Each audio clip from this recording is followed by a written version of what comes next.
curb dissent should be nuts to you. Butternuts, in fact, regardless of your political standing. I don't know if conservatives watch my channel, but if you are conservative and you somehow enjoy governmental and authoritative intervention, you are a disgrace to your ancestors.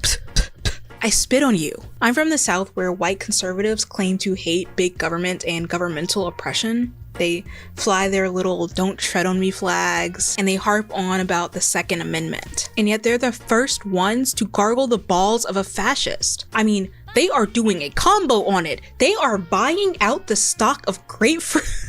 Let me stop. Man, watch out. Obviously, policing affects those perceived as marginal the most. That's Black and brown people, especially trans women, people with disabilities, working class people, people in the global South, people in specific neighborhoods, and etc. The way policing in the real world targets people is the same way policing in the media is carried out. Oftentimes, violence against these groups go unchallenged. People find no issue with cringe compilations that bully, because that's what's happening, bully fat, disabled, or autistic people. No one bats an eye when trans women are harassed on social apps or in headlines. All of this is normalized just like the prison system is normalized. We believe that if someone does something quote unquote wrong, however we understand and define that word, that person must be appropriately punished. A person who is being Okay, I'm learning so much here, Sitch. What? Okay, I hadn't seen this video. What is this person talking about? What is happening here? What is this? What am I watching? What is this cringe that I'm witnessing? All of this is in the context of saying the attacks on Rachel Zegler were racist and misogynistically motivated.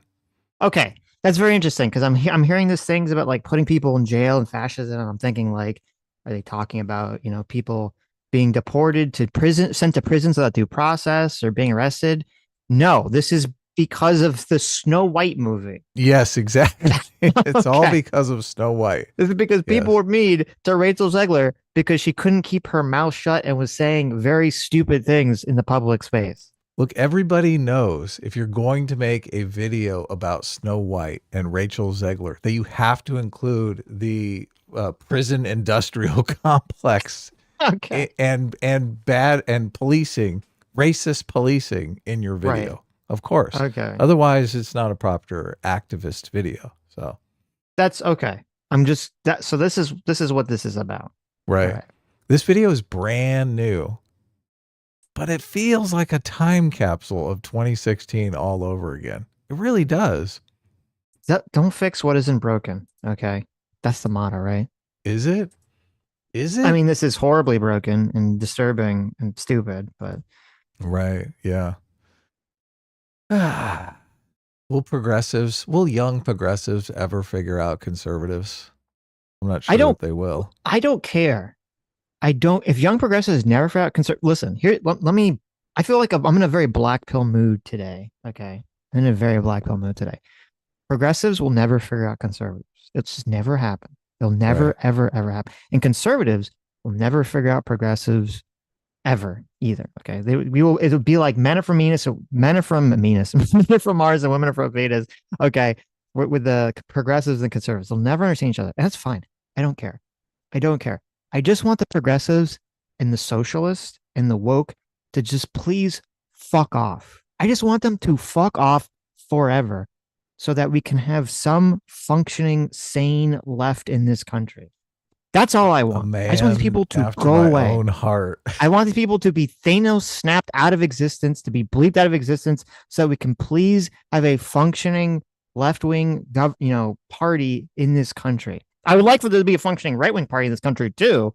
I would like to have grown-ups again. And this is like such a fucking hard thing. I would like for there to be grown-ups in politics again. Conservatives will argue that they understand progressives perfectly. They do not.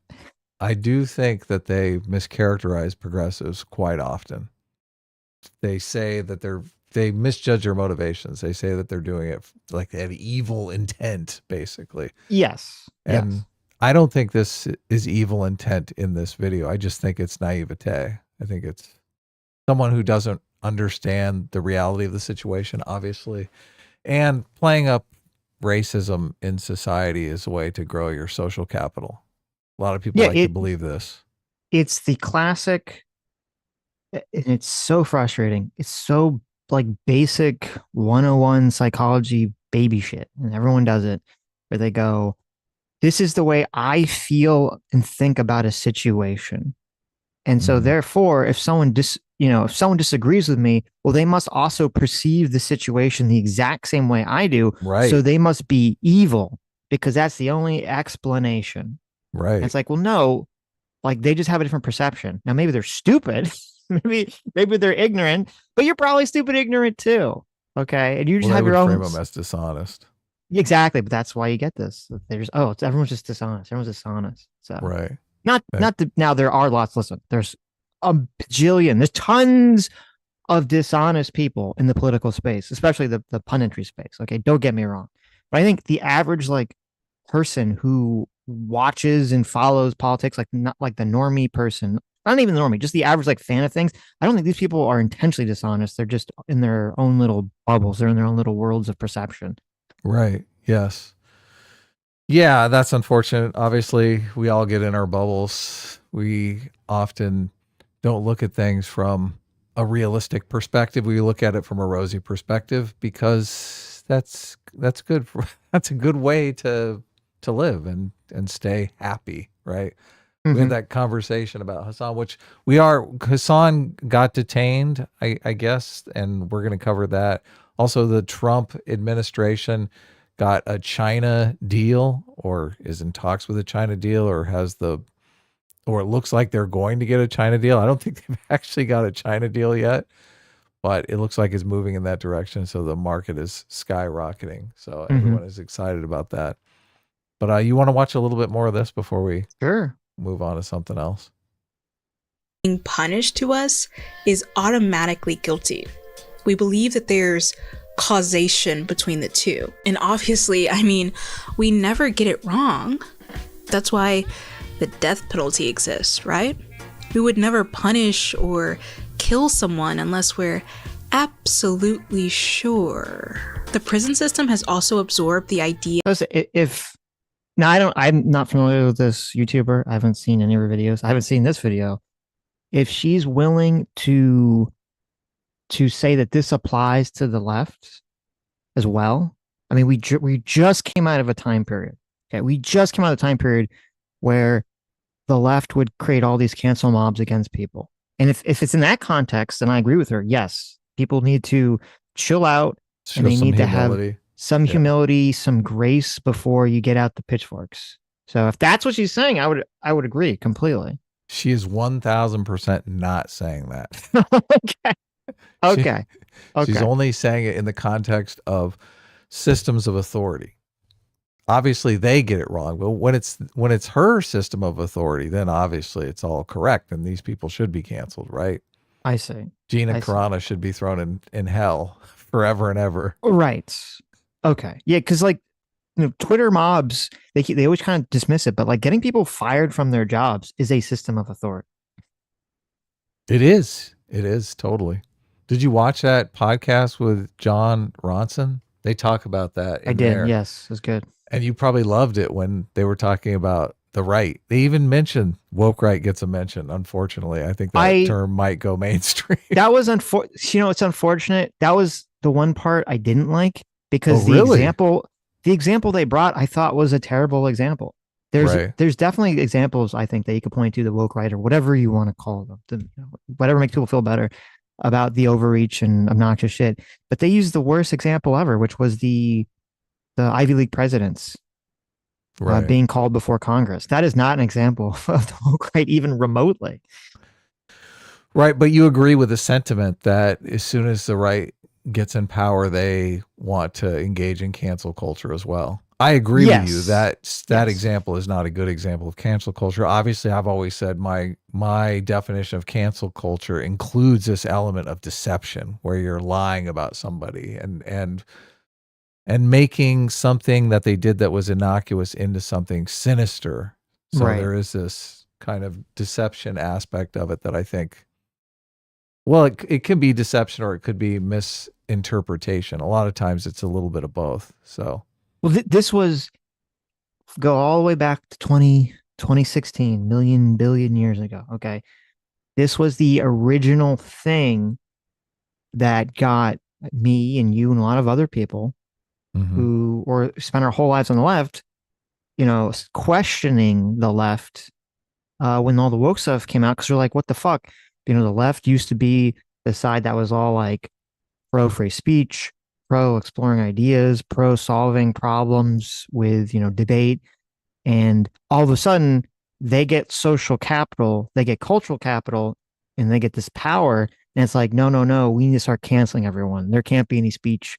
We have to have these speech codes every, left, right, and center, everywhere there is. And that was the problem. So yes, obviously, if the right, seizes the institution, seizes power, and they just start doing the same thing, then it's like, okay, well, we're just we're back to where we started. I would add pro science to that. That was one of my big black pill moments with the left because there was all of this evidence that was coming out that religion was actually healthy for people, and they completely denied that. Then all of a sudden we dipped into the trans conversation, and they came out with gender or biological sex as a spectrum, which is just completely bonkers and denies evolution.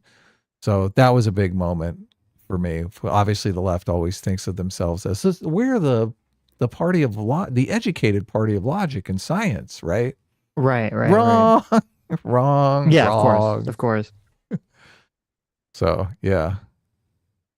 Of accountability, making it about. She says in the very beginning of the video that she is not a big fan of Disney. What do you think of this haircut?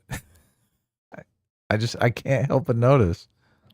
I mean, I'm assuming. I mean, the whole aesthetic's trying to go for like the princess, right? It's supposed to be Disney princess or something. She's got the Mickey Mouse ears going. Oh, okay, yeah, that's true.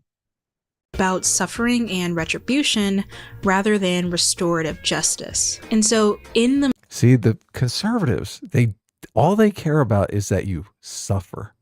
That's really what they're into. They're into seeing people they don't like suffer. That's what they want. They don't care about justice. Okay. Yeah. Interesting.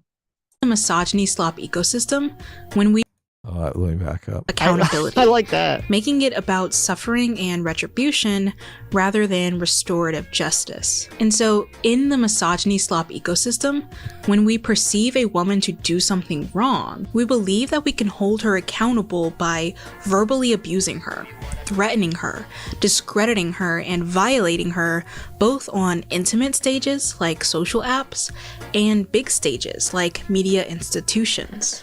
If she Do you think there was a lot of threats going towards Rachel Zegler? Well, she was getting threatened. I mean, I'm sure there's some people that were like, sending her threats. Or there's always fucking psychos. But the thing that triggers me about these feminist retards is they'll look at some woman who maybe she says something that is bad, or maybe she doesn't say something that even that bad, and like a mob, like some sort of cancel hate mob, gets generated and goes after them, and they're like, aha, this is evidence of like the evil patriarchy and misogyny that we swim in, that we all exist in. And then they say that, and you turn around and there's like 10 men who said something or did something wrong, and the cancel mob grew and went after them, and they're fucking silent on them. And you're like, well, of course. Okay, listen, what you're talking about is just that we live in a shitty ecosystem of hate and cancel mobs going after people. It has nothing to do with gender or sex. It's so insanely, it's not dishonest because she probably actually believes this. It's so like head up ass in terms of your ideology poisoning you. There are a lot of men and there are a lot of women that get hate mobs coming after them, some justified, some not justified. I'd say probably most not justified, coming after them and trying to cancel them. It has nothing to do with misogyny or the patriarchy or any of this nonsense. Well, that's just your misogyny talking, obviously, from your white male privilege. I mean, if obviously the patriarchy. Like, if it was true that we lived in this patriarchy, if it was true, how dare you? Like stupid world that they live in. All that Me Too shit, none of that would have fucking happened. Anytime like a man would get in trouble, they would they would have just been like, oh, whatever, boys will be boys. Hoes. Yeah, boys will be boys, hoes will be hoes, right? And that's the exact opposite of what fucking happened. It's the exact opposite. Yeah, you have to have huge blinders on to have this perspective in 2025, right? Yes, we had like a 4-year period where fucking men would get canceled for the most minor shit. A senator, okay, a liberal senator, Yes. Al Franken, a beloved left-wing senator, Right. literally got fucking canceled because he took pictures years ago where he like pretended, he didn't actually, but he pretended to grope someone, and the person in the picture didn't even care about it and thought it was funny. You And mean that he didn't they got actually canceled for it. grope her boobs? He didn't He did grab them not, and no. fondle them? He didn't squish them together? No. He just pretended to from across the room, and that's a Yes. cancelable offense It's just it's so because stupid. it's misogyny. It's so Obviously stupid. misogyny. Come on. Since you're giving these oh, I guess he was a liberal senator. Never mind.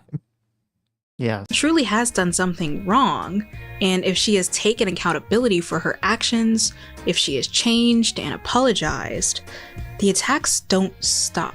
This behavior has been normalized for centuries through the prison system. I love linking Rachel Fucking Christ. Zegler's career suicide to the prison system, right? Was she incarcerated? I mean, she probably got paid $1 million to do Snow White, right? Cry me a fucking river. What? Okay. Cry me a river. I can't wait till like you can be like, AI, can you generate a visual image of like the inside of this person's mind based on what they're saying? And you just get like the Alex Jones corkboard with the red string everywhere. Like it's all about the prison, putting women and black people in prison. Rachel Zegler getting hate on Snow White is all about the prison system. Look, she's got a bunch of comments here. These are the threats. And look who will never get peace now. Go woke, go broke. Yes. That's a super violent threat there. Look who will never know peace because of their behavior begins to sound a lot like, if you can't do the time, don't do the crime. I mean, wasn't that wait? Witches and prisons. This was the whole thing. The left was all like, I mean, now the right saying it too, but like the left was saying like, oh, actions have consequences.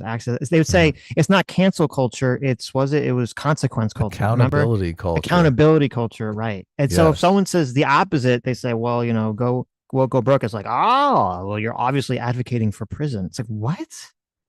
Well, I would call the Harvard thing accountability culture. This is why I use the deception aspect of cancel culture, because there are plenty of times when you do need accountability culture because people do fucked up shit. Right. Yeah. So they should be accountable. Surveillance, witches, and prisons. You may not realize it, but discourse about the prison system is featured within a good portion. You know what? What's wrong? Why'd you stop it and laugh? I just you don't like that. Okay, for that those hat? of you like listening, Dippy hat. Sitch, you want to describe the scene here for So those who are she's just listening? Sitting in front of a pink curtain, a shiny pink curtain with like moons and stars, which is like, okay. She's got like a little black witch, robe on, but she's got this horrifyingly cringe-inducing hat. It's like a tiny hat, or I don't know, some sort of traffic cone that she's painted looks black. Like, right, like, yeah, it's like, so it's supposed to be, like the really lame, like pointy wizard hat, but instead it looks like a small traffic cone that is like wrapped in black ribbons or paper and has a bunch of like googly eyes pasted over it. Right, exactly. Yeah.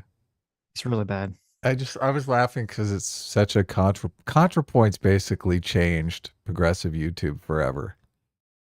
Yeah, but this is their shtick. They're like, look, I have the aesthetic. Listen, I don't like ContraPoints. That's fine. All right. We've done lots of videos covering ContraPoints, but you do have to give ContraPoints some credit that ContraPoints knows how to do visual aesthetic. Right. That's at least interesting. This is stupid. This is cringe. This is comical. I know. This is comically cringe. Now, I'm assuming that's kind of the point. Is it's supposed to be like, it's so stupid, it's cringe, but we're like back and it's being funny and like tongue in cheek. I'm assuming that's the point. So, but it still is cringe.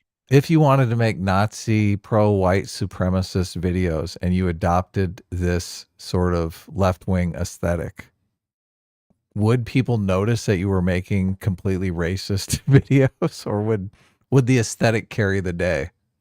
You know what? I'm actually That's a good question, isn't that's it? well, no, I'm thinking now. If I was like a worse person, I would actually be very tempted to do the experiment. just for like Do comedy's it. sake. Do Like, it. the reason I wouldn't want to do it is because I'm afraid like the white nationalists would actually like it. Would be to do like a white nationalist video where you're espousing like racist white nationalist points, but aesthetically it's like the BreadTube shit, just to see like I know. how people would interact with that material. Yeah, people wouldn't know what to do. The white nationalists would be drawn to it, but repulsed by the aesthetic, right? I would think so. I would think so. Yeah. But I think there's a maybe a 50-50 chance that BreadTube would latch onto it and like the videos just for the aesthetic. Well, here's what you can do. You could either do that, or you could do the social experiment where you create, you have two different channels and you create one video that is like the white nationalist Groyper aesthetic. And then you create another video that's the BreadTube aesthetic, and they have the exact same script. You just switch out white people for Jews. Right.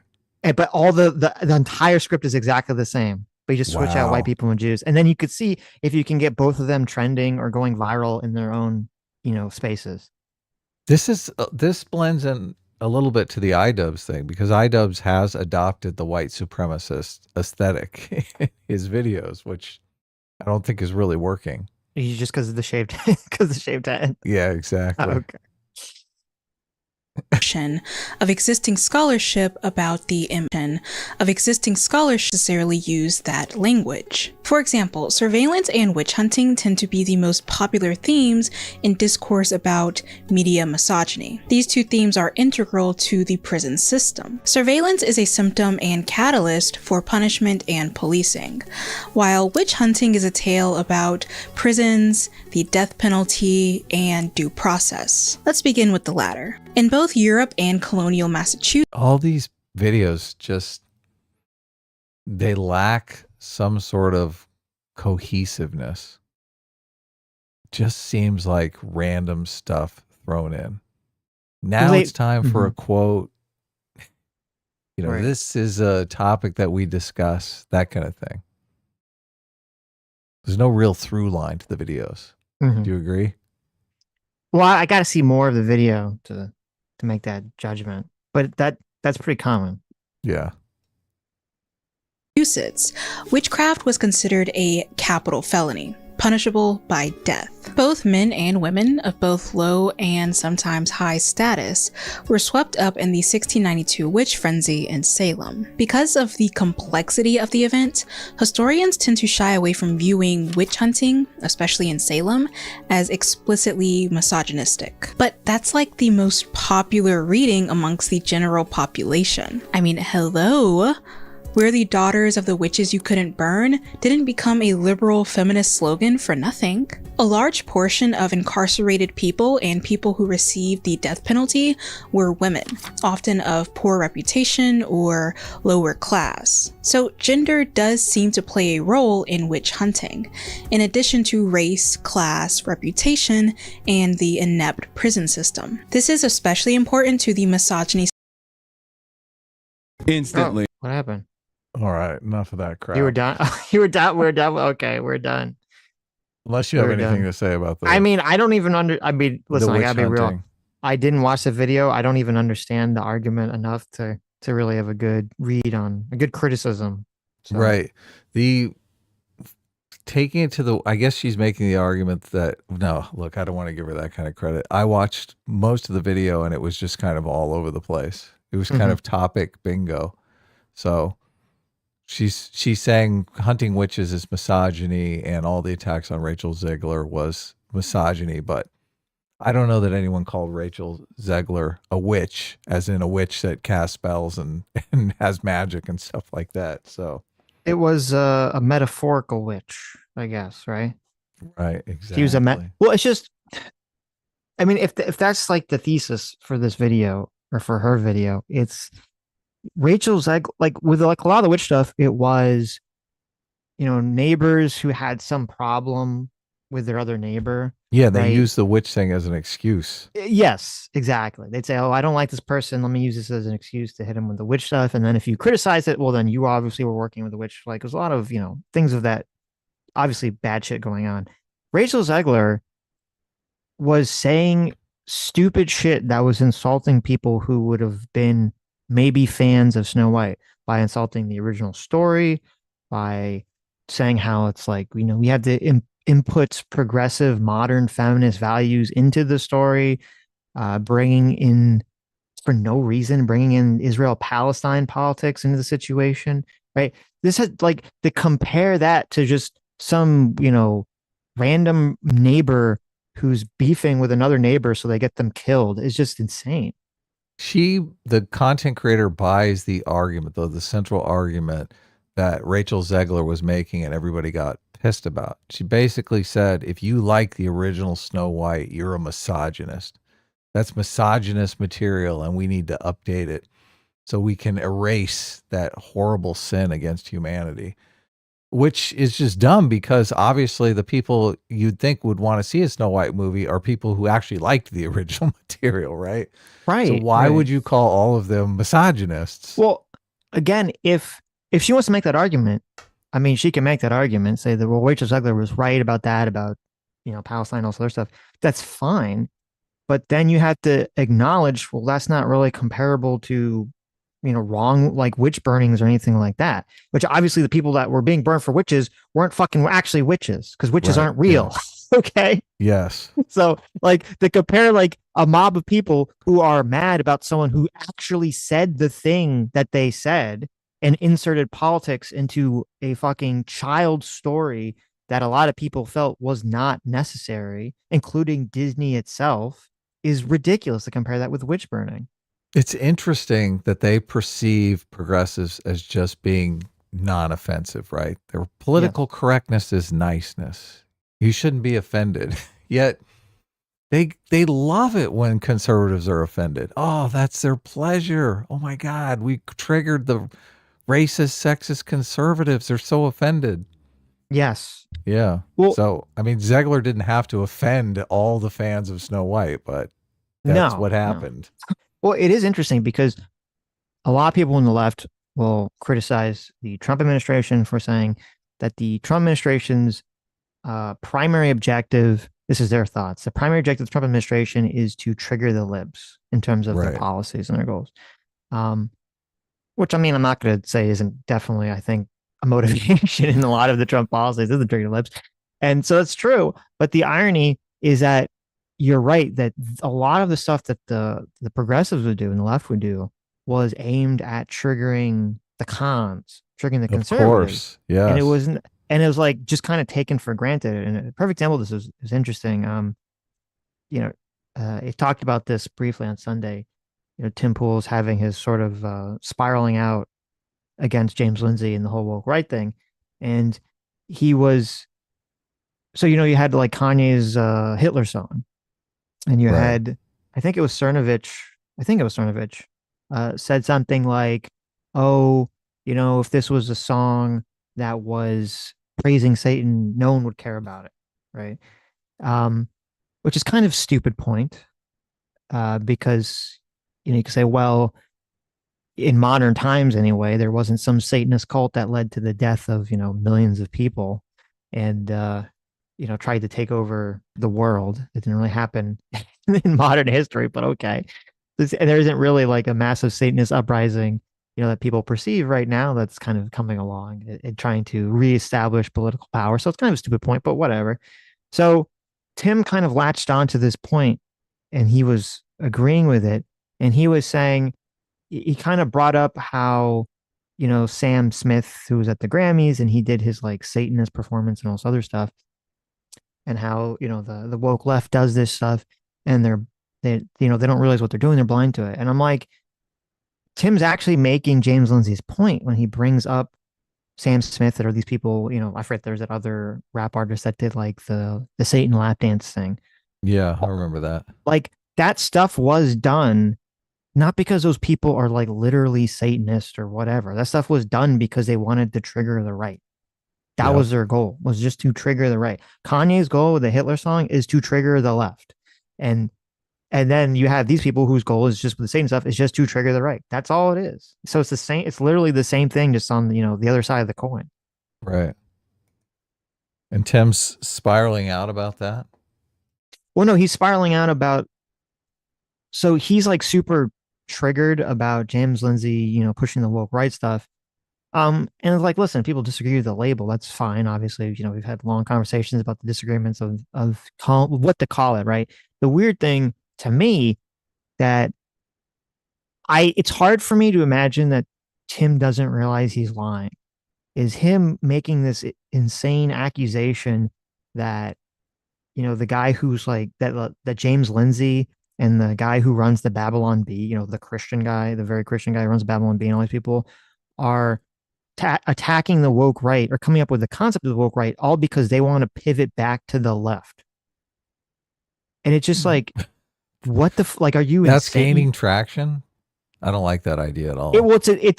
It's so obviously it's such a stupid idea Right. that it's not. To me, it's inconceivable that Tim Pool actually believes that James Lindsay or the Babylon Bee guy or any of these other people are like trying to somehow curry favor to jump back to the left now. It's an absurd idea. How is this any different than the left labeling everyone a right winger that disagrees with them slightly? It's the exact same thing. It is, isn't it? And it's funny because this is all about the woke right. So he's literally playing into the woke right comparison by doing that exact action that the left did. Right, yeah. It is baffling. Because that's what the woke did, the purity spiraling. Yes. Yeah, Right. just like, again, you could disagree with the label. You can, argue with James about it. But just the idea that, it's a conspiracy for him to go back to the left is like, what? What? Are you crazy? Do you look at what, I mean, James Lindsay, like I see when I follow him on Twitter, I see like two types of X posts from James Lindsay. One is him talking about woke rights shit, and the other is him praising Donald Trump and everything Donald Trump is doing. So I'm like, well, it's a very weird, like the number one rule right now on the left is that you have to be anti-Donald Trump. So if James Lindsay's trying to jump back to the Trump side, the Democrat side, he's doing a very poor job of it. Oh, really? He likes Trump, huh? Yes, that's all he tweets is woke right bad and Donald Trump good. And Right. his big argument is that he thinks the woke right is going to basically, his entire argument is that the woke right is going to create a wedge that's going to destroy the MAGA movement. Yeah, I don't like the term woke right just because it's confusing. It's too easy to label James woke right and say, oh, he sees racism everywhere. Right. And that's what the woke people do. So therefore he's woke right. It's not a good term for that reason, among other reasons. We don't have to relitigate it, obviously. We've talked it to death. Right. So the one thing I will say, it's funny because I've actually changed my mind on the woke right label. Now you like it? Well, I used to agree with you in terms of like, it doesn't seem like it's effective. Right. But now that I'm looking at how many right-wing pundits who I think are either playing around with anti-Western Playing democratic, they're playing footsies with the alt-right, right. Whether they've fully gone there or not, but they're playing footsies with it. The amount of people I've seen get like completely blastedly triggered about the term woke right makes me wonder, maybe it is an effective term. Right. The thing is, they're just going to call you woke right because they're going to say, you see this racism everywhere. Obviously, I'm not playing footsies with racists. I'm above reproach. It's all in your imagination, just like it is in the woke people's. Yeah, but they can't actually see if they call James woke right or me woke right or any other people woke right, they'd actually be doing themselves a disservice because then they'd literally be like, Tim's trying to say he's really on the left. James Lindsay's really on the left. So they can't call him woke right. Maybe they try to call him woke, which would be kind of absurd because James Lindsay has spent, I don't know what, the last 8 years trying to fight woke every step of the way. So it doesn't even make any sense. Right. Well, culturally though, James Lindsay is perceived as a right winger. Culturally, I think you and I are perceived as right wingers. I mean, obviously Reddit is fucking dedicated towards, we are secret right wingers. Yes. So that's why I think the woke right label actually works. Well, And it's they're using it the same way the woke left did to kick people out of the tribe, yes. to make a purity tribal. They're saying, look, you're trying to be a right winger, but really you're a rhino. Woke right basically means rhino. I don't think. I'm just saying from what I've seen so far, that doesn't seem to be effective. It just seems like the Okay. people that are actually the alt-right or the people that are playing footsies with it are the ones that are getting super mega ultra triggered about the term. Not the quote rhinos or whoever those other people are. And it's weird because, well, it's not weird, but it's interesting because one of the big criticisms, which I at first thought could be correct, that that people on the right were making about woke right, was they were afraid that essentially people on the left would use the term to somehow dismiss like normal wokeism and to just focus on like the right. Yeah, I've And heard that too. and I thought, okay, that like I could see that happening, but that so at least so far that has not happened at all. That's not even happened remotely. So Well, the win comes when the culture settles on what the definition of woke right is. Right now, yes. it's a contested concept. And I look at it and I think, well, right now it's a jump ball and it could come down either way. And if it comes down in labeling all the critics of people who are far right Nazis, then that's not a good thing. And I very easily could come down on that it could. side. Yeah. But if it does come down on the side of labeling the anti-democracy far right as woke right, and Mhm. even the mainstream and the left does pick up the label, that would actually be a net positive, because if the left or the mainstream has to starts using the term, it would mean that there'd have to be finally an acknowledgement of woke being bad. Right. Yeah. And so you'd be like, okay, well, it basically, and it's kind of funny because this is actually the way it works in a lot of like tribalism and politics. This is a good point. Essentially, it took the left and the mainstream being able to call the right woke for them to finally be like, okay, maybe woke isn't a good thing. Maybe woke is Right. a bad thing. There's only like 3 people though. Well, maybe there's only one person, Bill Maher, Mm-hmm. who's a moderate center left person that's politically relevant that I think uses woke effectively. Who else is who else is Bill Maher and is allowed to say woke and not get completely shunned by the left? Most people on the left shun anyone who even uses the term woke. Right. Yeah. That's what I'm saying. If the left actually adopted the term woke right, it would actually allow people To use the term woke. to use the term woke to describe the left as well. Right. So That's a great point. So, it's so interesting. now I don't know if anything is going to actually break in the mainstream, because so far the whole woke right thing is just, it's, I mean, right now, and maybe it will, but right now it's just entirely in the right wing bubble sphere. It has not broken out of that yet. Oh yeah, it's very online niche Yes. internet culture. Yes. We've talked about it a lot outside our circles. Nobody's talking about it. Nobody's even interested in it. Nobody even cares.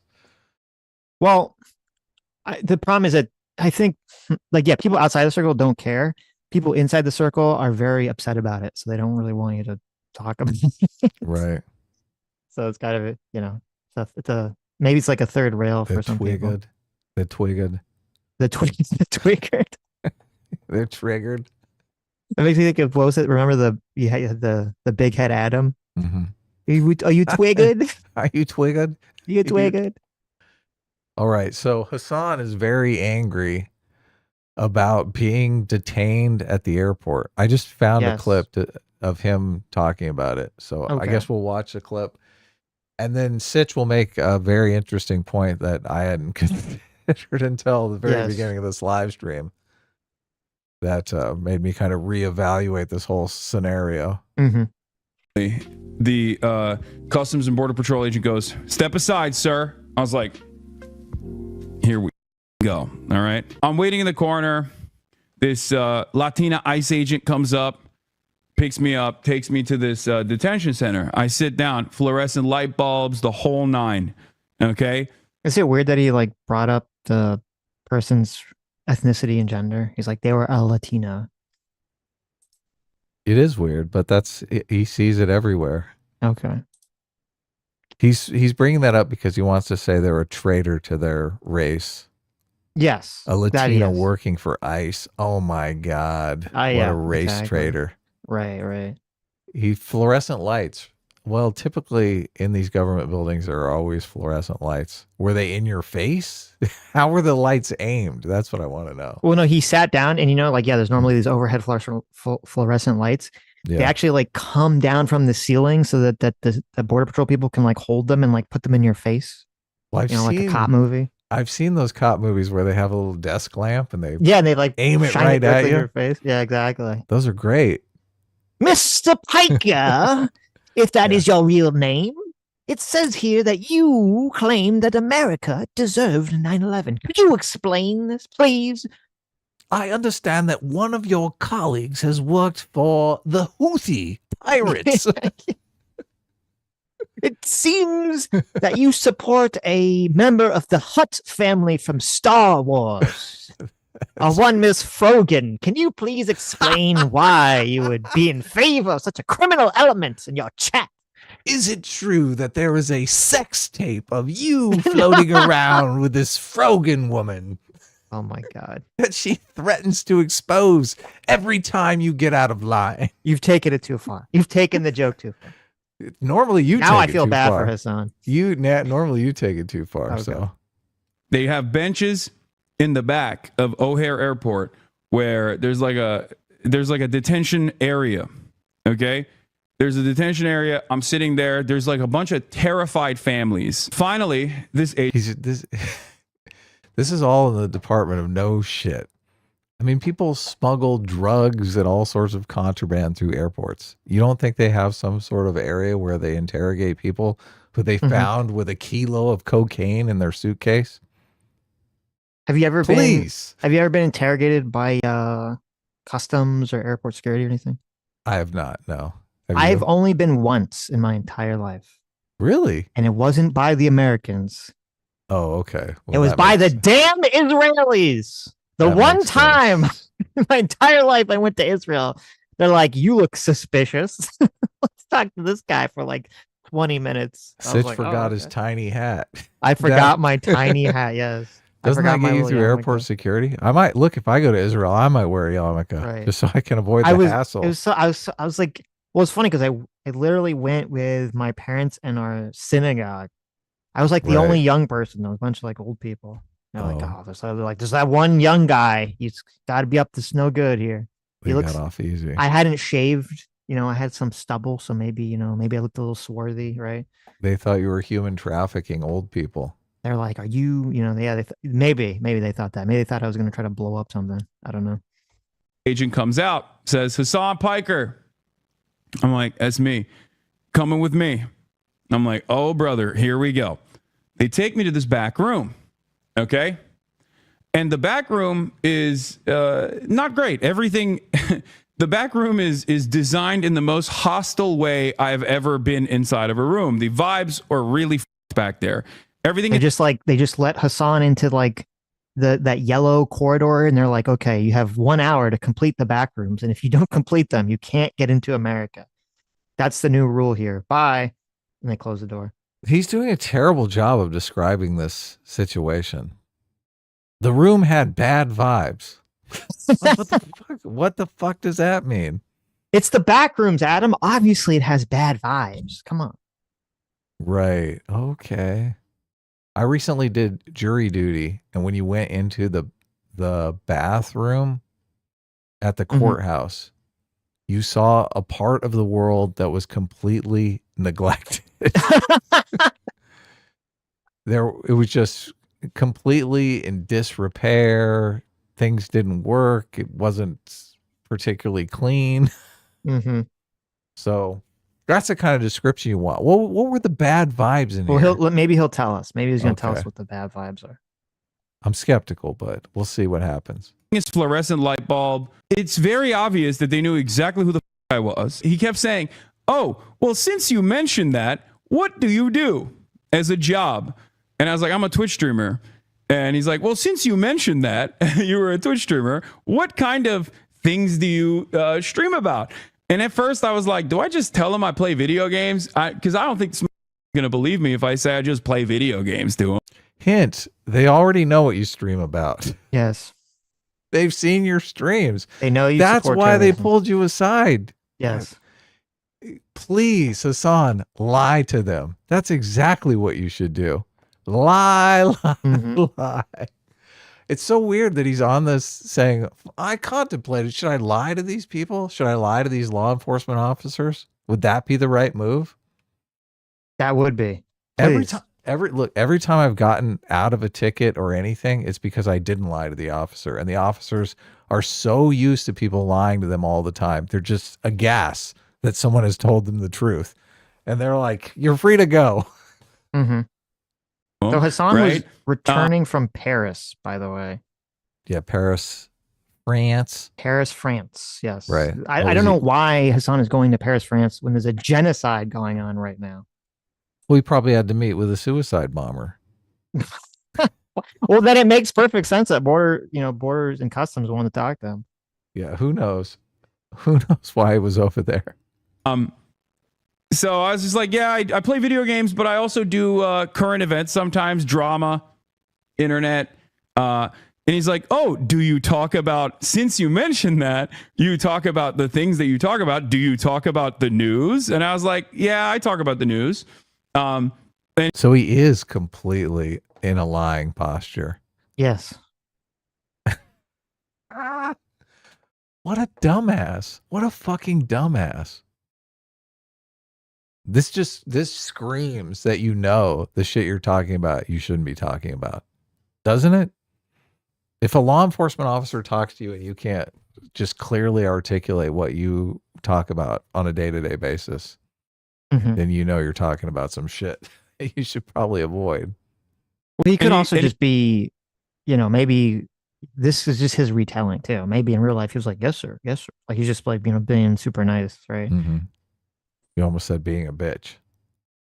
Well, I was thinking it. Sitch is like, you should lie to the law enforcement No. You should be honest to the police officers. Of course obviously. you should. Yes. Oh my. Have you seen Ethan's content, Nuke? That's what I'd ask you, Ice Agent. That's what the board Is this about Ethan's content? Is this about the context puke? Is that what you guys are talking about? And he kept saying, okay, so when you talk about the news, do you talk about the war? And I was like, what do you mean by that? He's like, do you talk about Trump? And that was the first time where I was like, what the fuck is this question? Like, I literally straight up told him, I was like, why are you asking me this? Like, I was like, what does this have to do with anything? I saw no reason to hold back on certain things. So I said, I don't like Trump. I was like, what are you going to do? It's protected by the First Amendment. I don't like Trump. Yes. Right? Like, I was like, I'm not fond of him. I don't like him. He said he was going to end the wars. He hasn't ended the wars. What's up with that? And the guy actually was very sympathetic. The agent was very sympathetic.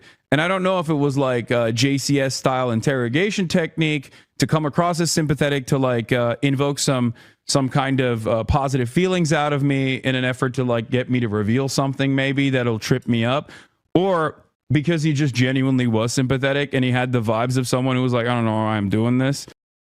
Oh, we might need more of this. Okay. We didn't really get to the bottom of it. It was kind of funny. It's like, oh, maybe the guy maybe I was misreading the whole situation. Maybe it really was just a random check. Right. And this guy's actually like, oh, listen, I don't like Trump either. Or maybe he pulled him aside to give him a blowjob because he loves his criticism of Trump so much. How hilarious would it be if actually, this was some, border security guy, some huge Hasan simp, and was just like, I'm going to just like fuck with Hasan, try to get his autograph or something. That would be funny. Then it's like, oh, whoops. Now it's, now it's a big story. Now Hasan's complaining about, the fascism at the border. So instantly when this story hit, I thought, yes, yes, Hasan Piker got his ass thrown in jail. Mm-hmm. Right.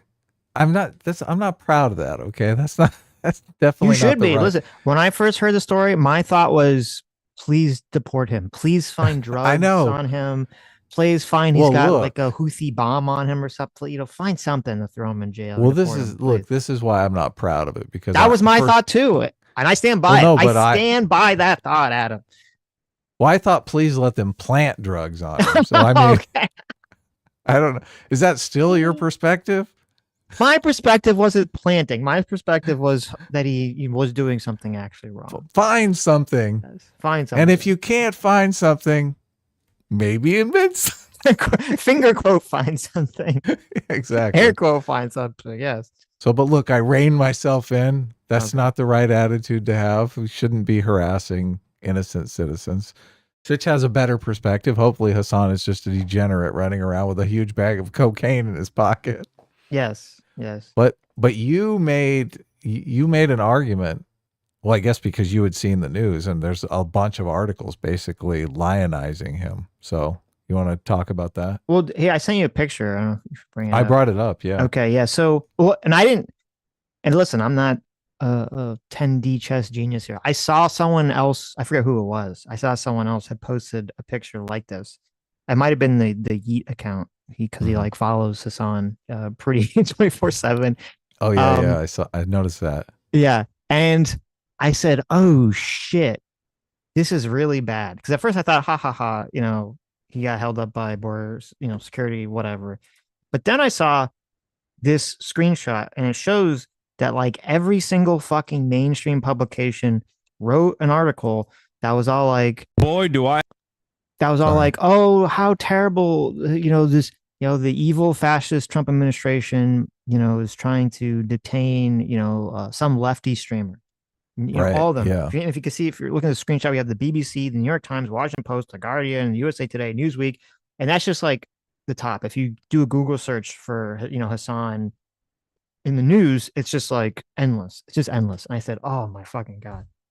And I was like, you fucking retards at the border here. Whoever, if it's true, if it wasn't just some random fucking, which maybe it is, maybe Hasan's making up the whole fucking thing, because it does sound kind of made up. I had that same thought process too. Is this some kind of like wacky? But if it's not made up and it wasn't just some random fucking thing, and it was an actual thought process for someone to do this, that person is the stupidest fucking person on the planet. Because all it's doing and all this is done will continue to make Hasan more popular, more sympathetic to the mainstream left. And they'll continue to hold him up as like, this is our Joe Rogan of the left. Look, he's so anti-Trump that the Trump administration is trying to detain him when he comes into the country, even though he's a U.S. citizen. Yeah. Obviously, turning him into a martyr. How does that get him closer to this Joe Rogan of the left? I was kind of hoping he was not being considered for that any longer. Is this going to play into that? This will 100% get him closer to being the Joe Rogan of the left because of this. So thank you, whatever retard on the border security that helped give him more clout. You fucking idiot. Unfortunately. It's very sad. Very sad. I brought up the longer video here. Mm-hmm. I think it's at around, let me see, for the timestamp. Boba Peck for $5 says, Adam, I saw you snuck Adam and Sitch onto the spine of the comic Clever, or is the show Sitch and Adam and the comic side is Adam and Sitch? I didn't sneak it on there. I put it on there proudly. Since I did 95% of the work on the comic, I figured we could switch it around, and it was a running gag with the show. I didn't know he did that. This bastard. That's it. Show's over forever. Better to ask for forgiveness and ask for permission. I'm gonna go get a new sometimes. co-host. I think people talking about Kanye. He seems like he's an up and coming rising star. He's definitely he's your man. If you can get Kanye, somehow you got to get Sneeko out of the picture though. He seems like he's Kanye's muse at the moment. There was some weird story too, that there's like some speculation that Sneeko was gonna like hook up with what was Kanye's ex-wife? She had like the weird name, like her last name was like Sensori or something, remember? which was funny because she'd always walk around naked and her last name was like Sensori. But there's some weird story that Sneeko was gonna like hook up with Sensori's sister. And I was like, what? That's pretty weird. He's hanging out with Kanye. He's gonna get together with Kanye's ex's sister. That's a very weird connection there. But okay.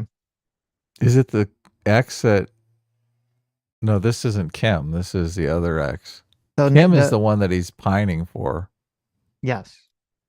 No, it's I said it's what's her name? The Sensori is her last name. Sensori. Okay. Yeah, I don't remember what her first name was, but All the one right. that always walk around naked. Yeah, she's like banging. She's hot. I mean, look, Yeah. Bianca Sensori, that's her name. Apparently, she has some sister. So. Right.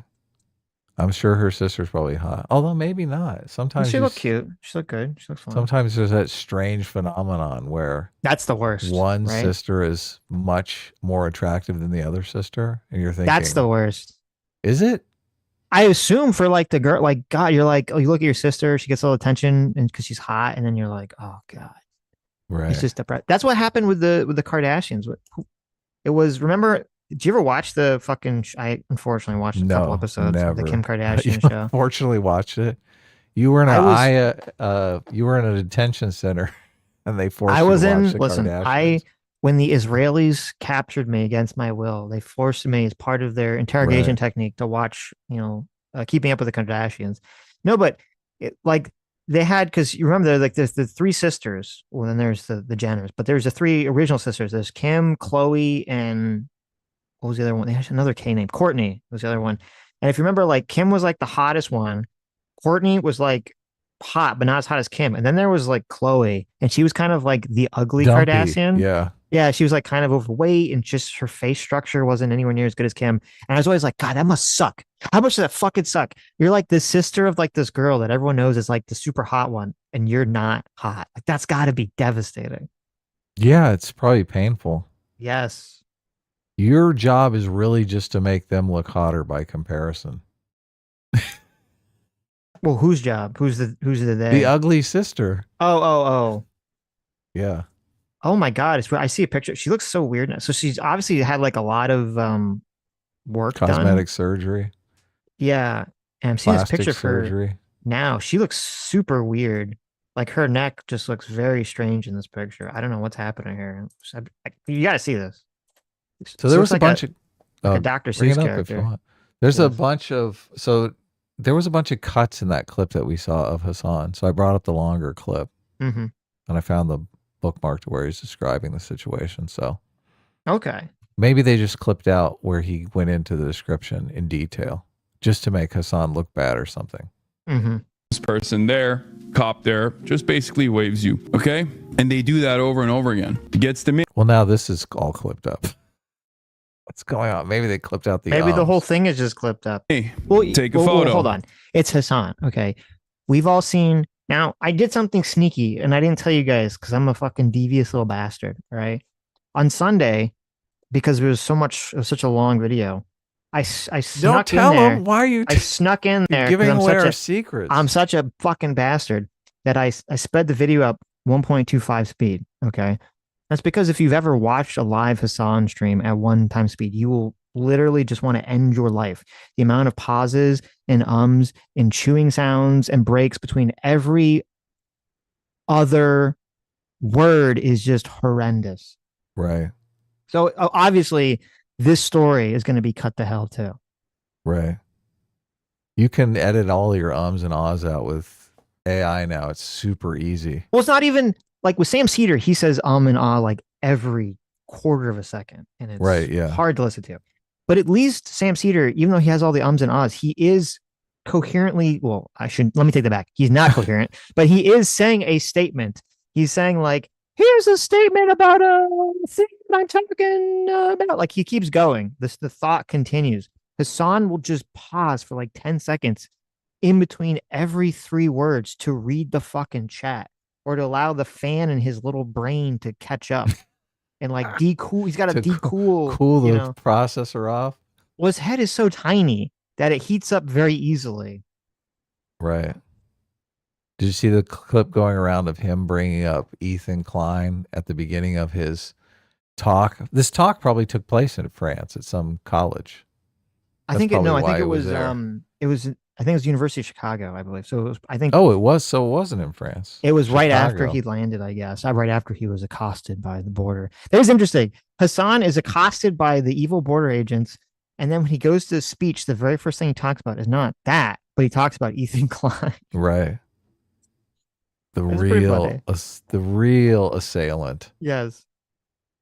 Boom. Walk in instantly. The Customs and Border Patrol agent goes, "Step aside, sir." I was like, here we go. All right. She goes, "Step aside, sir. An agent will come and take you to another location." I was like, is that proper protocol? I was like, sometimes it happens. I was like, okay. And Doesn't he seem so much smarter when you edit out all his verbal tics? The amount of editing on this clip is, if you're just listening, I'm not even joking. Every 3 words is an edit. It's insane. Yes. I've never seen Yeah. anything like this.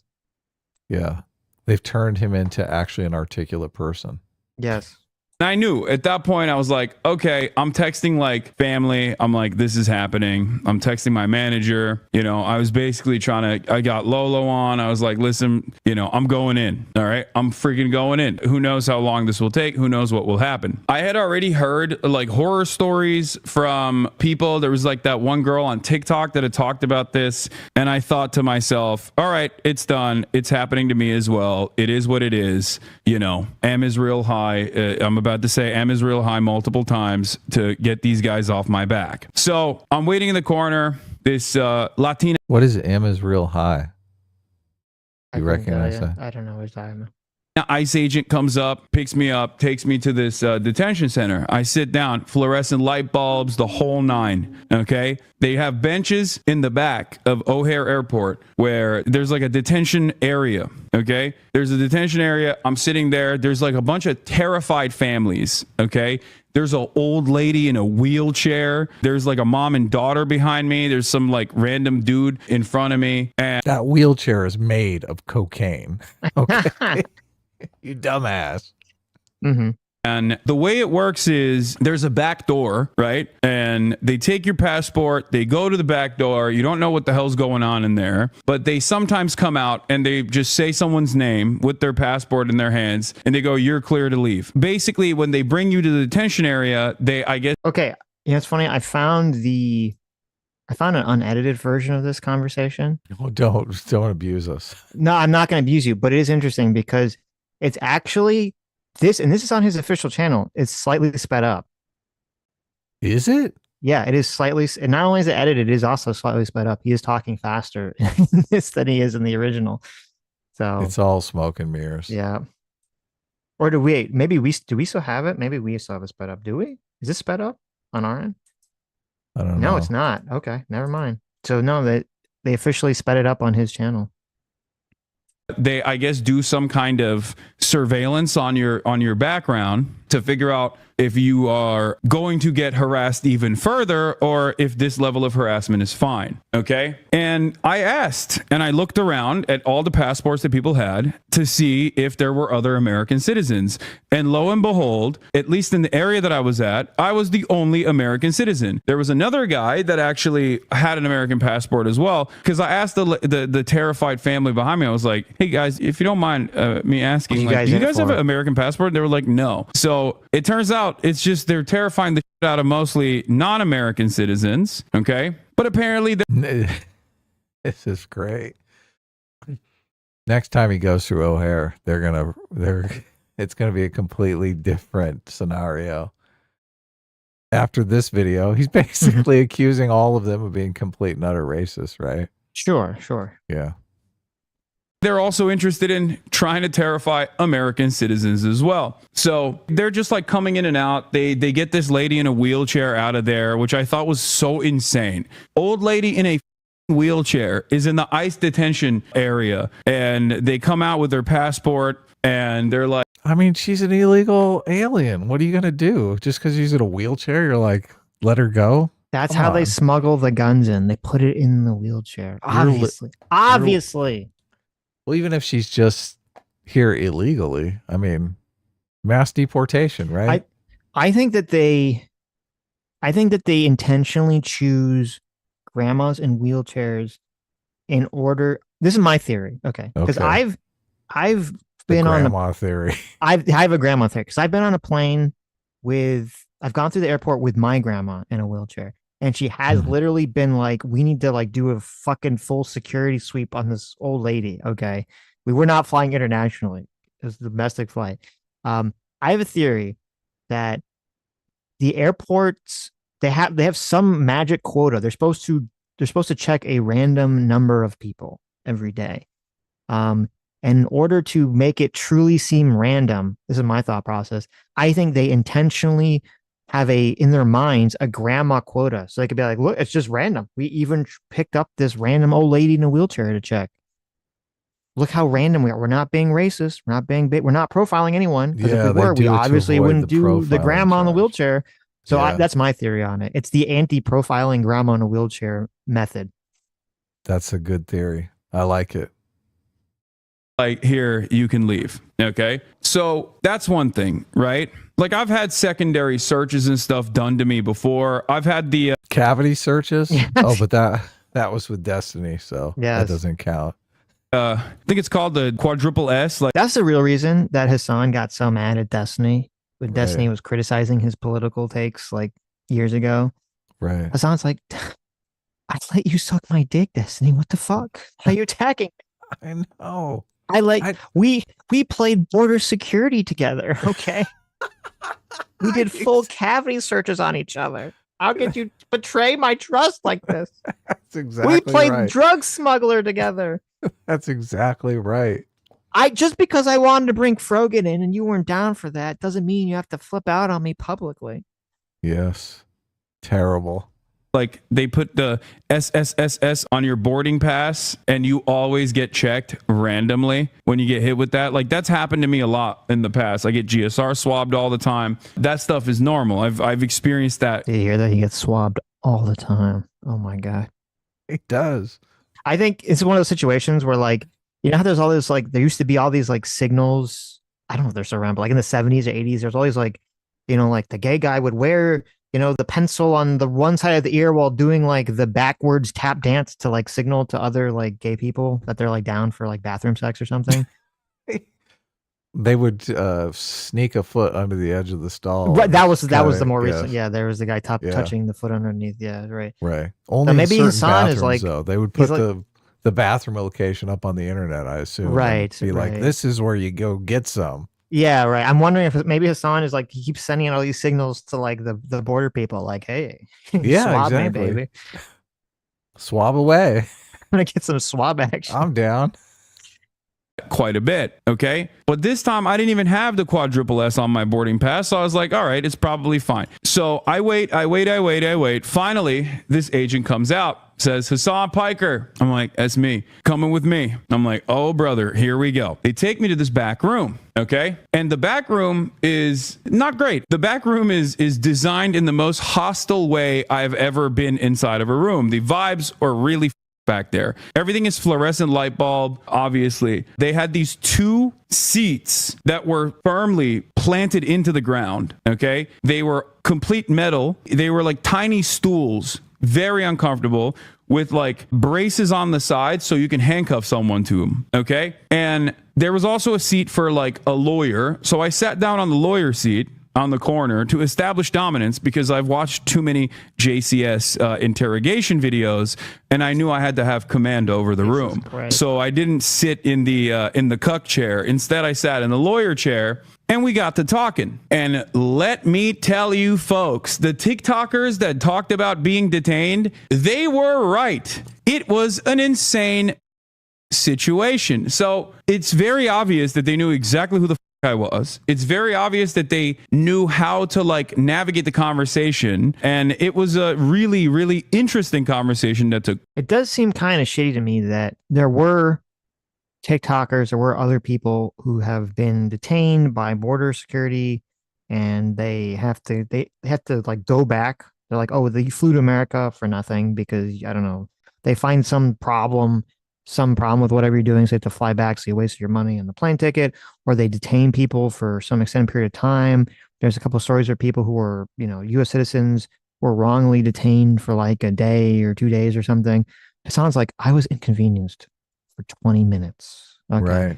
for 20 minutes, I had to sit in the not cuck chair and have a conversation with border security, and it was insane. It was insane. It was crazy.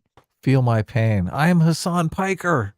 How dare you do this to me? I want to know. Okay, this is what I want to know. I want to know if in that conversation with the border guy, Hasan was like, "Listen, while you're sitting here questioning me about my job and my politics, there's a genocide happening right now." You know he did that. He's just leaving it out of the story. How could you possibly have me in this room sitting next to a cuck chair having this conversation when there's an actual genocide happening right now? Yes. He would probably pivot to the genocide in our country of white people. That took place. It was very cordial. Okay. It was very cordial, which I thought it was strange how cordial it was. Cause I've had run-ins with like cops in the past. I've had run-ins with feds in the past. Well, I guess the FBI was very cordial as well when I had some talks with them in the past. But overall, I was not expecting CBP agents to be cordial. I will say that. Okay. Now, having said that, the entire process is supposed to be intimidating. So it's like suck my cordial or whatever. Okay. I think they were being cordial because they wanted me to say something that was incriminating and say something that was enough to justify further detention from that point on. And let me tell you, they certainly did do that. So he knew exactly who the I was, but he was basically like broaching the conversation in a way where it was like free flowing, where in the process of discovery, he was adding on additional talking points. He always made it seem as though he was asking certain things that after discovering in the process of that conversation, he would ask additional questions. So, he's like, "Oh, what are you doing in Chicago?" And I was very revealing. I was like, "Well, I was in France because I want to take my family out for Mother's Day to France, but I had to come back early from France, even though today is technically Mother's Day, because I have a speaking engagement at University of Chicago." And he was like, "Oh, what kind of speaking?" What's up? Is that not the most Hasan story you ever heard? He's like, "Listen, I want to do, as a socialist, I want to do something nice for my mother. So I flew her out to Paris." Right. For Mother's Day. Okay. Yeah, you don't fly your mom out to Paris? No. You cheap bastard. I am a cheap bastard. I've never flown my mother out to Paris for Mother's Day because I'm a horrible son. Right. So I'm like, okay, well, he's very rich, right? That's nice, I guess. But then he's even funny because he's like, but I actually didn't fly her out. We came back on Mother's Day, actually, because I had to do a speech somewhere. I just think that's so funny. A speaking engagement. Right. So I dissed my mom on Mother's Day. It's the thought that counts. I care about you so much that we're going to fly to Paris on Mother's Day. But actually, we have to fly back on Mother's Day early because, I got to go speak and complain about Ethan Klein at a college somewhere.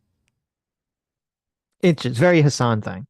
Engagement. It's like, I don't know, some like journalism school stuff. And he's like, "Oh, well, since you mentioned that," he kept saying, "Oh, well, since you mentioned that, what do you do as a job?" And I was like, "I'm a Twitch streamer." And he's like, "Well, since you mentioned that you were a Twitch streamer, what kind of things do you stream about?" And at first I was like, do I just tell him I play video games? Because I don't think this motherfucker's going to believe me if I say I just play video games to him, right? So I was just like, it'd be interesting to know how much they do know about him, why they pulled him aside. Maybe they really don't know any of this stuff. Maybe they are just fishing. It could, this could all just literally been an actual random check. Stop. Yeah, exactly. The guy doesn't really know that much about him. Hasan is projecting all of this stuff in the conversation because he's like, well, obviously I'm a big deal. I'm a big deal. Yeah. Okay. They're out to get me. Right. Yeah. That could really the guy is like, who the fuck is Hasan Piker? Like, what do you do? What is Twitch? I'm unfamiliar with that. What does that mean? So I don't know. I play video games, but I also do current events, sometimes drama, internet. And he's like, "Oh, do you talk about, since you mentioned that, you talk about the things that you talk about, do you talk about the news?" And I was like, "Yeah, I talk about the news." And he kept saying, "Okay, so when you talk about the news, do you talk about the war?" And I was like, "What do you mean by that?" He's like, "Do you talk about Trump?" And that was the first time where I was like, what the is this question? Like, I literally straight up told him, I was like, why are you asking me this? Like, I was like, what does this have to do with anything? And it was interesting because the dude asked so many insane questions, none of which is illegal, by the way. I just need you to understand. Wait, what was the guy's response?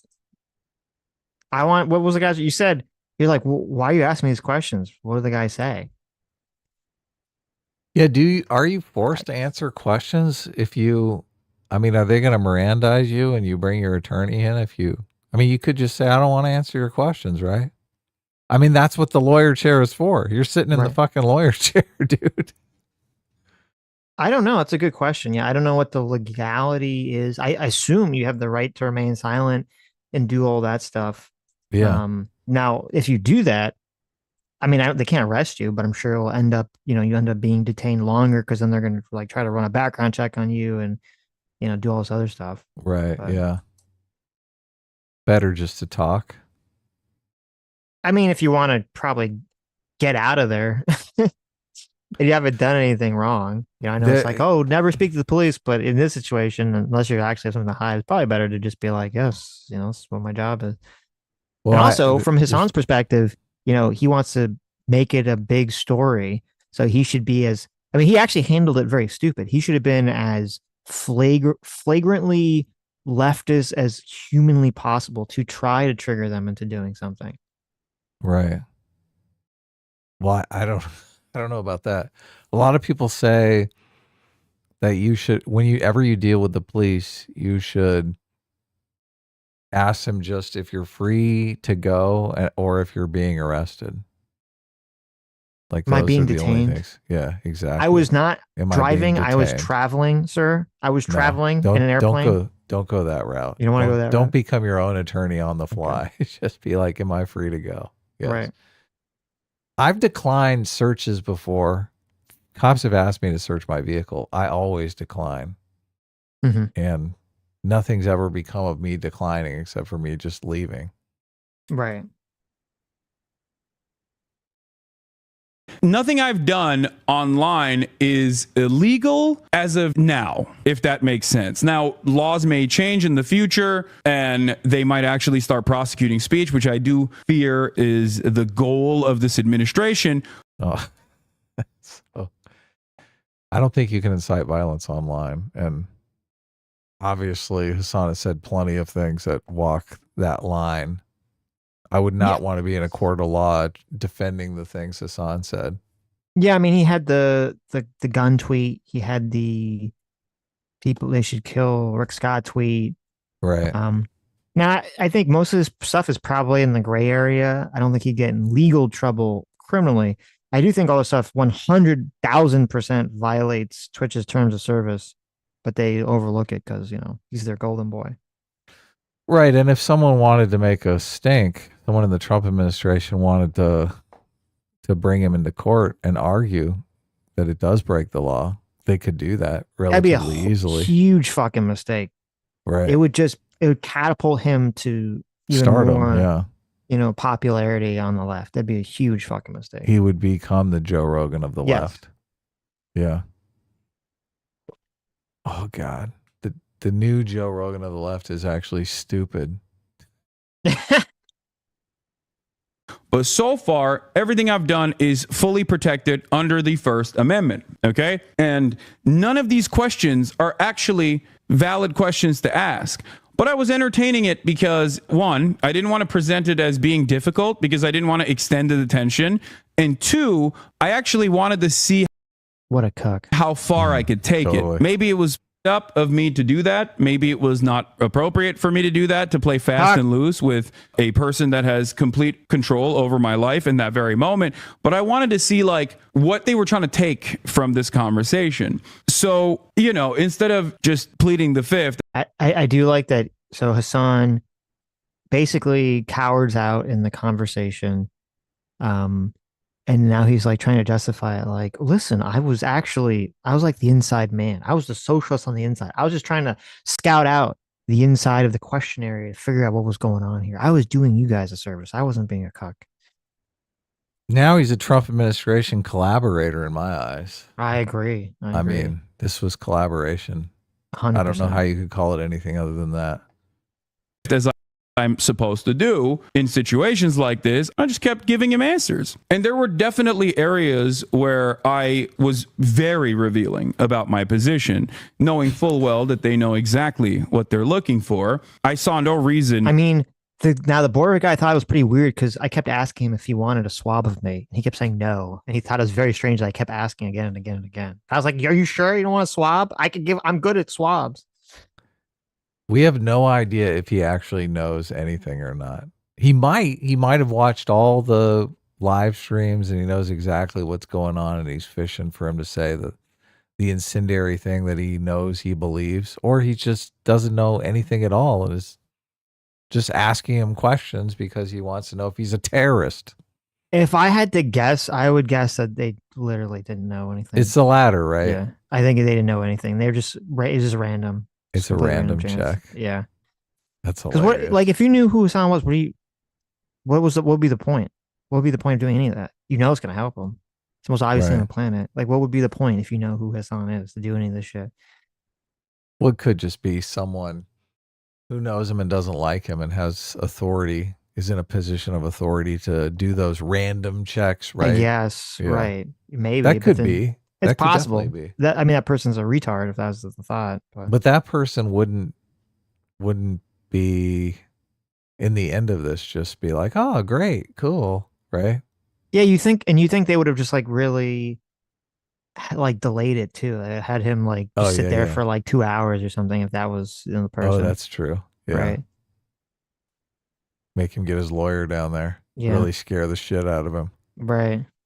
He would have started by Mirandizing him, right? Yeah. Now, look, I'm going to ask you some questions. You don't have to answer. You could always bring your attorney in. Right. That's how you fuck with people, right? Oh, Right. Yeah. That would have been the play. To hold back on certain things. So I said, I don't like Trump. I was like, what are you going to do? It's protected by the First Amendment. I don't like Trump. Yes. Right. Like, I was like, I'm not fond of him. I don't like him. He said he was going to end the wars. He hasn't ended the wars. What the is up with that? You know? And the guy actually was very sympathetic. It is pretty cucked too, because now listen to what he said. He didn't say, I told the border guy, I don't like Trump. I think Trump's a fascist. And I think that you guys are, activating as his fascist. You and ICE are like his little fascist foot soldiers. Like, he didn't go off on some rant. He did like the most basic bitch. Like, let me try to convert someone to my side. Like, I don't like Trump because he said he was going to end the wars and they're not ended yet. Like, that's the most tame fucking thing that you could throw out there. Right. Yeah, he didn't go into the mass deportation shit because he was like, oh shit, I might get deported. I know. That makes me think that this entire, like, his telling us is just so bullshit, that he was scared and he was being a coward. Because that's what you would say, right? And it's like, if he was smart, like, if I'm Hasan and I'm this like leftist streamer, I'm like, I should be like, okay, I'm trying to get arrested, right? Like, that's the goal here. The goal is to try to create as much problems as possible because it's going to just propel your, status. But he's like, no, sir, listen, I don't like Trump. I mean, he said he was going to end the war in Ukraine and he just didn't. I can't believe it. I'm shocked. I'm just frankly shocked that he hasn't ended the war yet. Of course. Yeah. Sympathetic. The agent was very sympathetic. And I don't know if it was like a JCS style interrogation technique to come across as sympathetic to like invoke some kind of positive feelings out of me in an effort to like get me to reveal something maybe that'll trip me up, or because he just genuinely was sympathetic and he had the vibes of someone who was like, I don't know why I'm doing this, right? But he was like, listen, I'm Iraqi, so I know. And let me tell you, I do think that him being Iraqi played a big role in this, because if he wasn't, there was a lot. God, he's a fucking fan. He's a fucking fan. He's Iraqi. Redditor ass white boys that are at Customs and Border Patrol at O'Hare Airport. I saw them walk by. There was a dude who looked like he was like 25 max, but he was balding. And I knew immediately, if that mother is my agent, I'm screwed. I'm going to CCOT. This dude is going to literally cook me. So I got a little lucky. All right. I will admit. So. Okay. This was an inside job. This was a total inside job. Are we done with this? No worries. Are we ready to move on? Yeah. any final thoughts? Or I Hasan's a gotta. cuck. Okay, That's my final thought. I just found a MSNBC video. That is my final thought. Hasan is a cuck. I love this framing here. Trump appears to have blinked first. Nicole Okay. Wallace reacts to USA and China's tariff agreement. So Mhm. there, Well, is this MSNBC true? Is it not true? I don't know that much about the tariff agreement. MSNBC is framing the China deal as Trump caving. Right.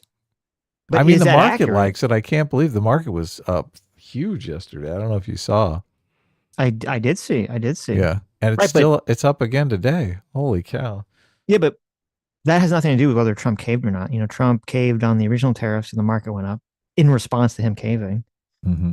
So that's what I'm asking. I don't know that much about this tariff deal. Is it fair to say he caved? Or is it not fair to say he caved? I don't think there is an actual deal yet. I think there. Okay.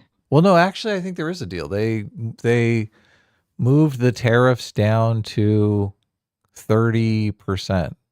We're tariffing them 30%, and Mhm. I'm not sure what they're tariffing us, but we can bring up a video. I watched a video on that as well, but I thought, here, I'll look up that video. We'll listen to a little of this video while we do. Contest between the Chinese government and Donald J. Trump, with the world's economy hanging in the balance. Donald. Oh my God, this fucking sad sacks over at MSNBC. They have to be super pissed now that the stock market is up over. The stock market has erased all of its losses since the beginning of the year. So now everyone's like super pissed. That's good. Well, everyone wanted to say that all this tariff stuff was going to cause massive inflation. I think inflation came out today, and inflation was not that bad. So, Well, it was, but then he caved. Remember, that's the caving. well, is it a cave if he gets China to lower their tariffs? I don't know where we're at with the tariff deal. But China raised their tariffs in reaction to him raising the tariffs. Mm-hmm. Unless they're lower, are they lowered than before any of the tariff shit happened in the first place? That'd be the question.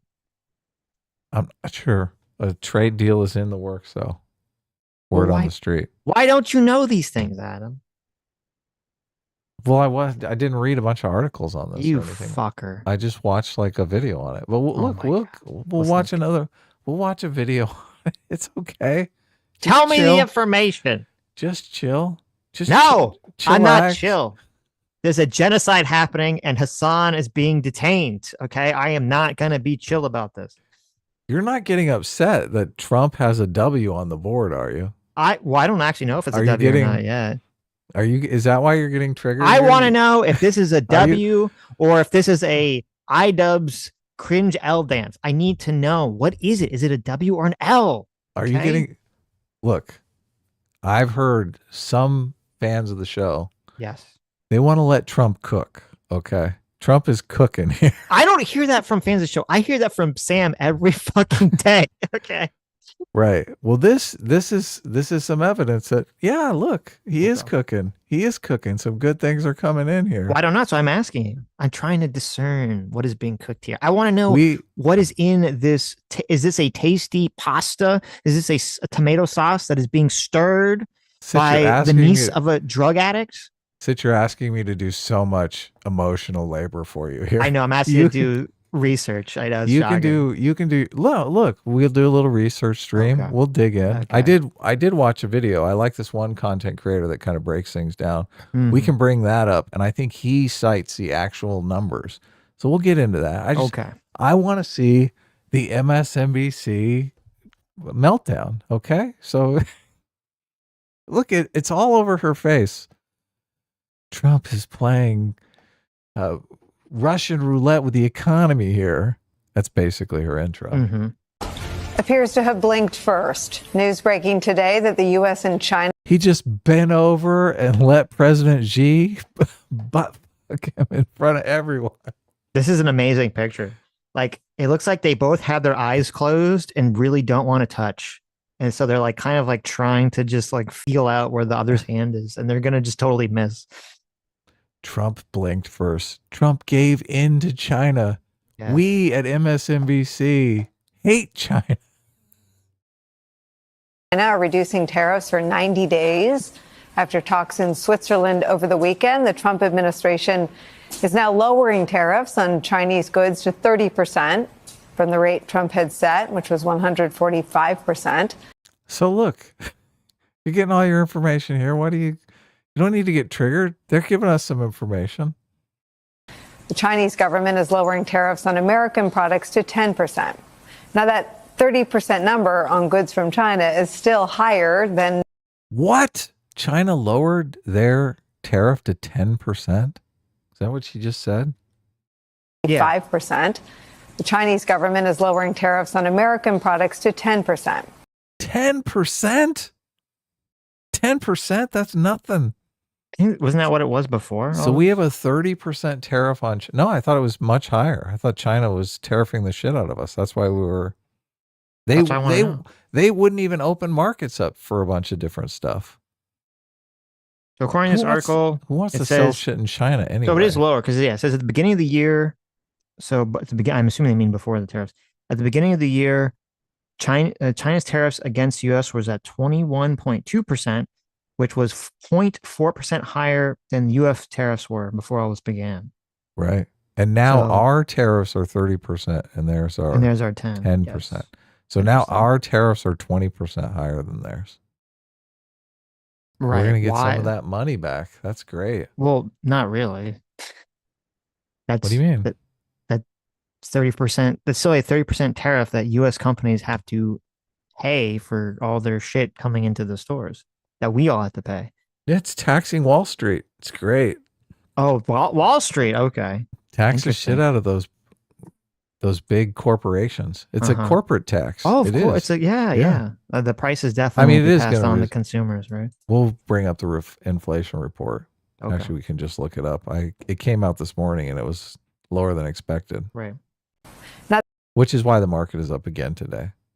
That 30% number on goods from China is still higher than what it was before Trump came to town, but it is a significant drawdown from the current rate. News of the reprieve in the trade war started by Trump sent markets soaring. The Dow Jones today closing up more than 1,000 points. Trump called the cut in tariffs a, quote, great reset. His press secretary went further, calling it, quote, an extraordinary first step in the right direction. But it's so amazing. The affect that they put on their news broadcast is so the opposite of neutral. Well, obviously, it's like, when we watch. He's broadcasting that all this is bullshit. All of this is complete and utter bullshit. It's MSNBC is a partisan news organization, obviously, right? This is like we're watching a Dave Pacman video. I'm waiting for her to start crying. Yes. But isn't this good for the economy? Well, we don't really know if it's good for the economy yet. It's better than it was for the economy. Is it better than it was before the tariffs? Probably not. That's tough to say. I mean, if you bought the dip, you're going, I'm rich. Yeah, is it better for Adam Friended? Yes, is the answer to the question. Right, yeah. Yeah. Let's be clear. You got an opportunity to buy NVIDIA stock, which is just that's the real reason that you're so giddy about this. You're like, listen, I made out like a bandit. Thank you, Donald Trump. If you got the opportunity to buy NVIDIA stock under $100 a share, you're like, yes. You're like, thank you. Based.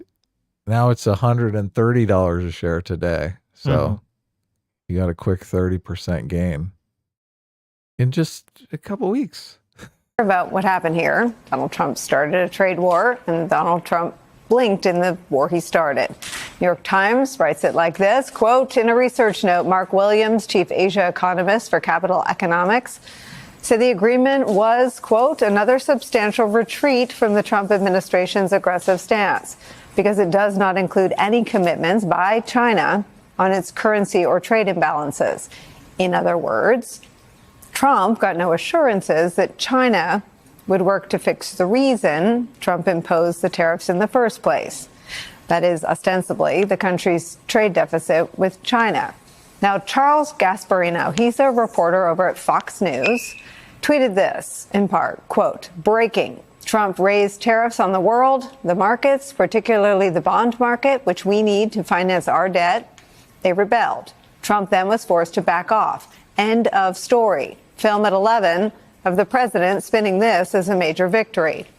What we have seen is a little lesson on how markets exert their power. We don't need the bond market to finance our debt. That's bullshit. So, Well, wait, why not? What do you mean? fuck that guy. Because What do we you sell mean? bonds as a service. We don't need to sell bonds. Um, We don't have to sell bonds. yeah, we don't. I mean, it's true. Yeah, we don't have to sell bonds, but we do sell bonds. Right. And if the we, bond we market, sell bonds so we can control the interest rate. We could let Right. interest rates. Well, look, a lot of people think the normal interest rate, the natural interest rate, is 0%. So it's not. Well, they think here's the interest thing. rates would drop to 0% if we didn't sell bonds. And I don't know this Charles Gasparino guy enough to know what he's talking about. We don't. So there's two issues. Number one, yeah, we don't have to sell bonds theoretically in Mhm. order to create money, because the government could just create money without actually producing debt. That is true. Now they'd have to change the law, but they could do it theoretically. So that is true. But the second part of that, where this statement is somewhat true, or actually I say is true, is that the bond market, the secondary bond market, is going to affect interest rates, and it is going to affect the interest rates that we, America, pay on all of the debt that we've racked up. Right. So I mean, I would say that it definitely was. I think it's completely fair to characterize that the bond market exerted pressure on Trump and made him back down, because it was like, oh my God, the interest rate on the debt's going to spiral out of control. And Trump's whole thing is that he's trying to bring he wants the Fed to cut the interest rates. Not the secondary bond market, though. You're talking I guess the secondary bond market was where they dumped all the bonds. They can't. That's going to have an sell into effect on the primary interest rates as well. They can't sell in the primary market. No, I know, but it's going to have an effect. It's going to reverberate through the markets. Right. Anyway, let's see how Fox News covers this. Well, because I want to know, because according to from the little blurb that she read from the New York Times, I mean, that seems to be a correct explanation of events. The Trump administration came out. They had these like super, high tariffs based on the trade deficit and all this stuff. And then they've all completely walked back all that except on China. And now we've got the walk back on China. And what exactly do we have to show for it? Trump, Nothing so far. Well, look, we're going to listen to Fox News so we know. Okay, maybe they'll tell us what we have to show for it. Of course. Tell us, Fox News. Definitely not partisan. Hello, everyone. It's all about the art of the deal. The Trump administration. The art of the deal, baby. Art of the deal. All right, I'm ready. Let's hear about the good deal. Yes. Trump, the deal maker. U.S.-China strike trade deal after productive talks. So we heard has announced a couple minutes of the left propaganda of Trump bad. So let's hear some of the right propaganda of Trump good. All right. Right. My mind is open. a trade deal has been reached with China. This comes after the president hailed the great progress made during yesterday and today's meetings in Switzerland. Treasury Secretary Scott Bessent and Trade Representative Jamieson Greer detailed the negotiations earlier today. We made substantial progress between the United States and China in the very important trade talks. We will be giving details tomorrow, but I can tell you that the talks were productive. The president declared a national emergency and imposed tariffs, and we're confident that the deal we struck with our Chinese partners will help us to work toward resolving that national emergency. Look, he just said it right out. He's like, yeah, we created a national emergency. Fuck yeah. How do you think we're going to get anything done? That's funny. We took him hostage. Woo! This all comes Guys as need to President Trump energize. is set to take his first trip to the Middle East during his second term. The president is set to visit with leaders from Saudi Arabia, Qatar, and the United Arab Emirates. Okay, so they Wait, just was that glossed it? over it. Yeah, Wait, was that it? What the fuck? they just What the glossed fuck? over it. They're That like, was it? details tomorrow. Come on. When did this video come out? Let's We see. need some. Listen, Fox News needs to turn up their propaganda game. All right. This was MSNBC one had a day whole ago, segment so the about it. details should already be out. Fox, come on. I want the propaganda. I need the arguments. I need to argue with my lefty family members to tell them how wrong they are. Okay, that Trump knows that art of the deal is happening. Here's a CBS report from an hour ago, so maybe they'll have the details. Today, President Trump revealed the outlines of a trade deal with Britain, his first With Britain today, Trump. since imposing those wide-ranging tariffs last month. The agreement is expected to allow American farmers to sell more products in the UK. It also reduces tariffs. The UK? Oh, we're talking about China. Okay, hold on. Okay, I found a video. I found the video here. Okay. We start with a Fox News alert. The United States and China have reached an agreement to slash tariffs on each other's goods, complete with a 90-day pause for future negotiations. Lucas Thomason is live in Saudi Arabia. All tariffs are gone now? No. Well, no, it's For the 90 10% days? and the 30%. I think. Ahead of President Trump's visit there. Yes, all tariffs are gone for 90 days. No.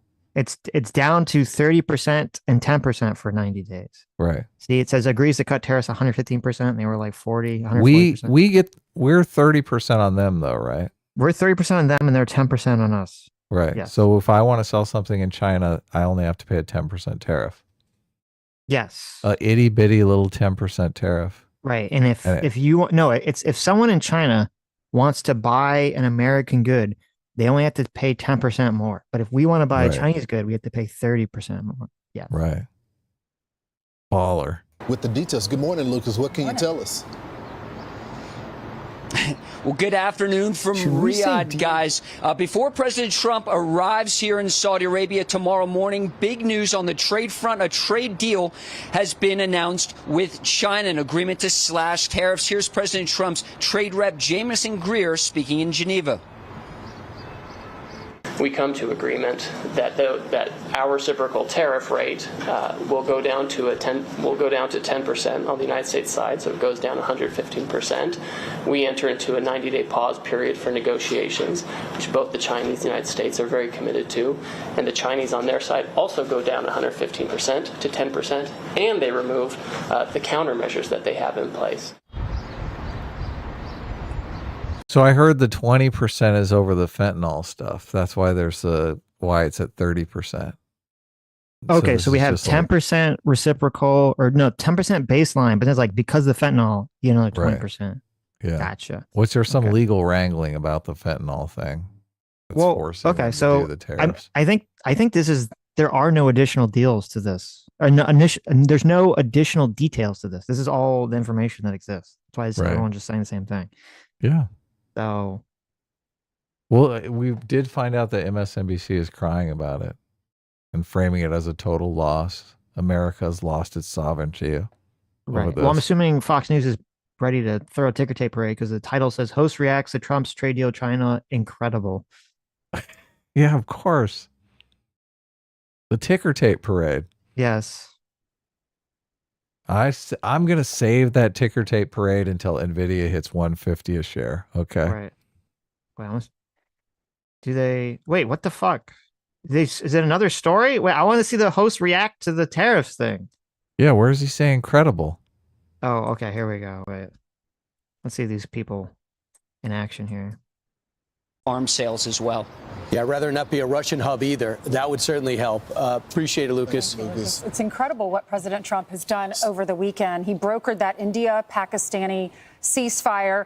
He got Zelensky and Putin to go to the table. Putin said, I want to meet with you, Zelensky, on Thursday. And President Trump encouraged Zelensky to do that on Truth Social. And then they both agreed. And then also the U.S. and China trade deal. Lucas didn't mention that the 20% duties on Chinese imports relating to fentanyl will remain in place, meaning the total tariff on China stands at 30%. And then, of course, you got the last living American hostage as well. That has finally been negotiated, that he's going to be released. So, I mean, he's firing on all cylinders. Maybe we finally get the markets are responding positively to this trade deal being done. It's a framework. There's still more negotiation to go, but it's a step in the right direction. So, a lot of times when they come out of meetings, they have different interpretations. All right, incredible. Let's move on to super chats. Okay, well, so we learned fucking nothing. MSNBC's like, he totally blinked, totally capitulated. Fox is like, it's incredible. It's incredible. It's like, okay, thanks, guys. Fucking wonderful fucking newscasting. Jesus Christ. I just want to know what the inflation report was today. Because annual inflation hit 2.3% in April, a 4-year low, according to the latest CPI report. Look at that. 2% inflation was what they're headed for. What'd you say it was?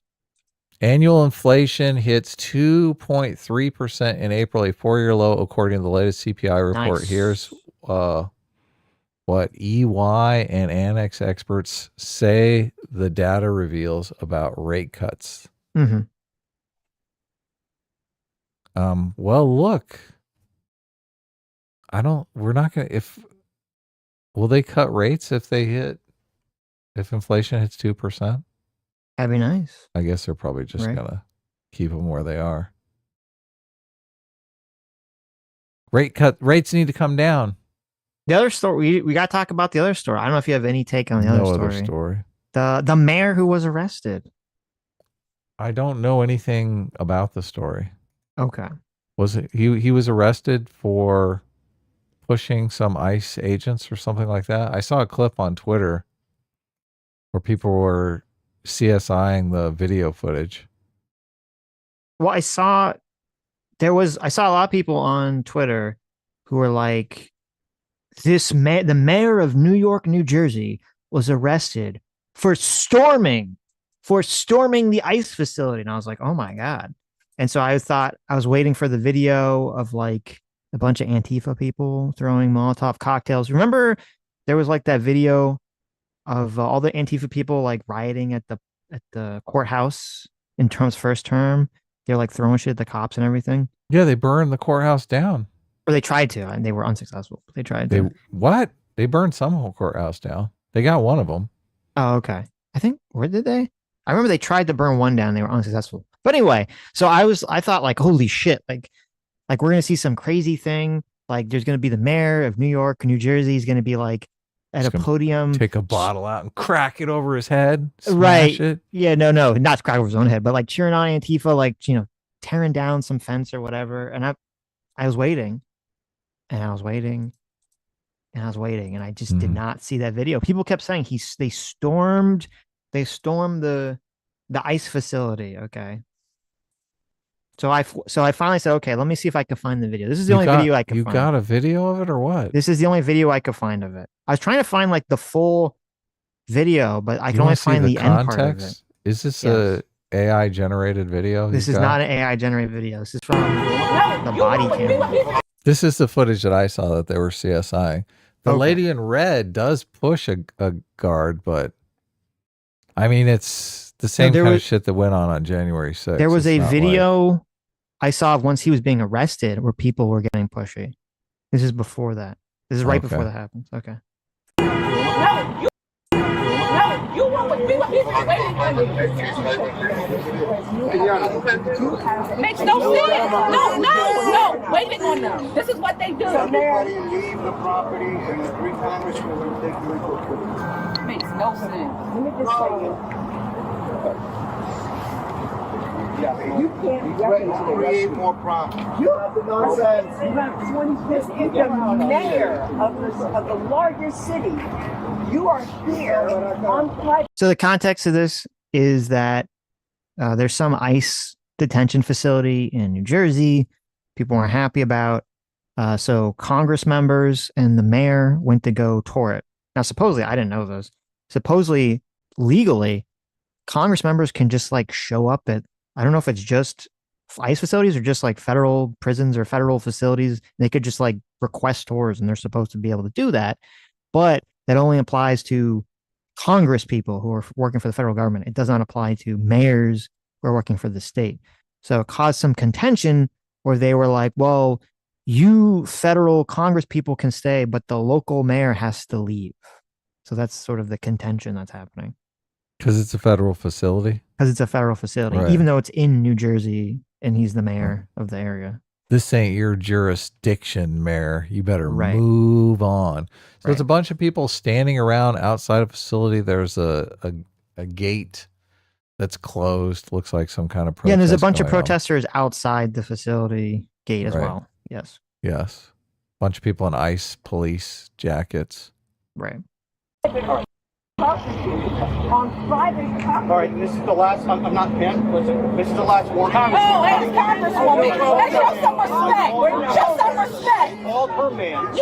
All right. We've got some identity politics going on here where she says, show me respect. I'm a congresswoman. Respect. Respect me.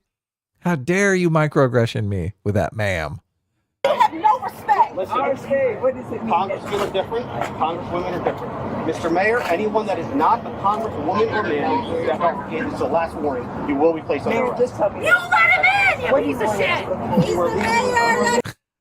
Respect me. You piece of shit. As a person outside. That's pretty funny. Right now. What do you want us to do? Clear the gate. Clear the gate. Clear the gate. Don't rush in. Don't rush in. Don't, please. Clear the gate. Back up. Thank you, Mayor. Thank you. So they're escorting the mayor out of the gate. They open the gate. There's a bunch of protesters outside. Everyone's face is blurred out.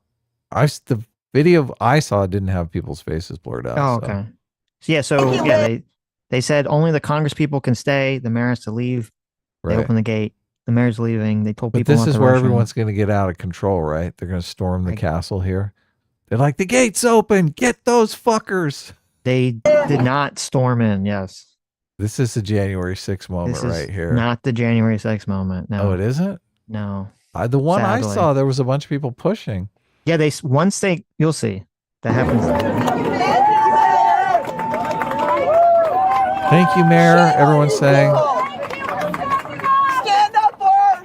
Stand up. This is an ICE detention center. Is that what they were protesting? Yes. So there's a Yes. bunch of illegal aliens inside the detention center there. Yes. But they want to be freed. I Bunch of assume. MS-13 gang members that they're like, please let them come out and Obviously, they're and only carjack the most us. evil people on the planet. No one who's innocent has ever been caught up in any of this stuff. Right. Well, I think there were probably a bunch of innocent people here that are here illegally that are probably getting deported. I mean, it's probably not great that Right. they're getting deported. So Right. Mayor. Here they come. Clear the gate. Clear the gate. Clear the gate.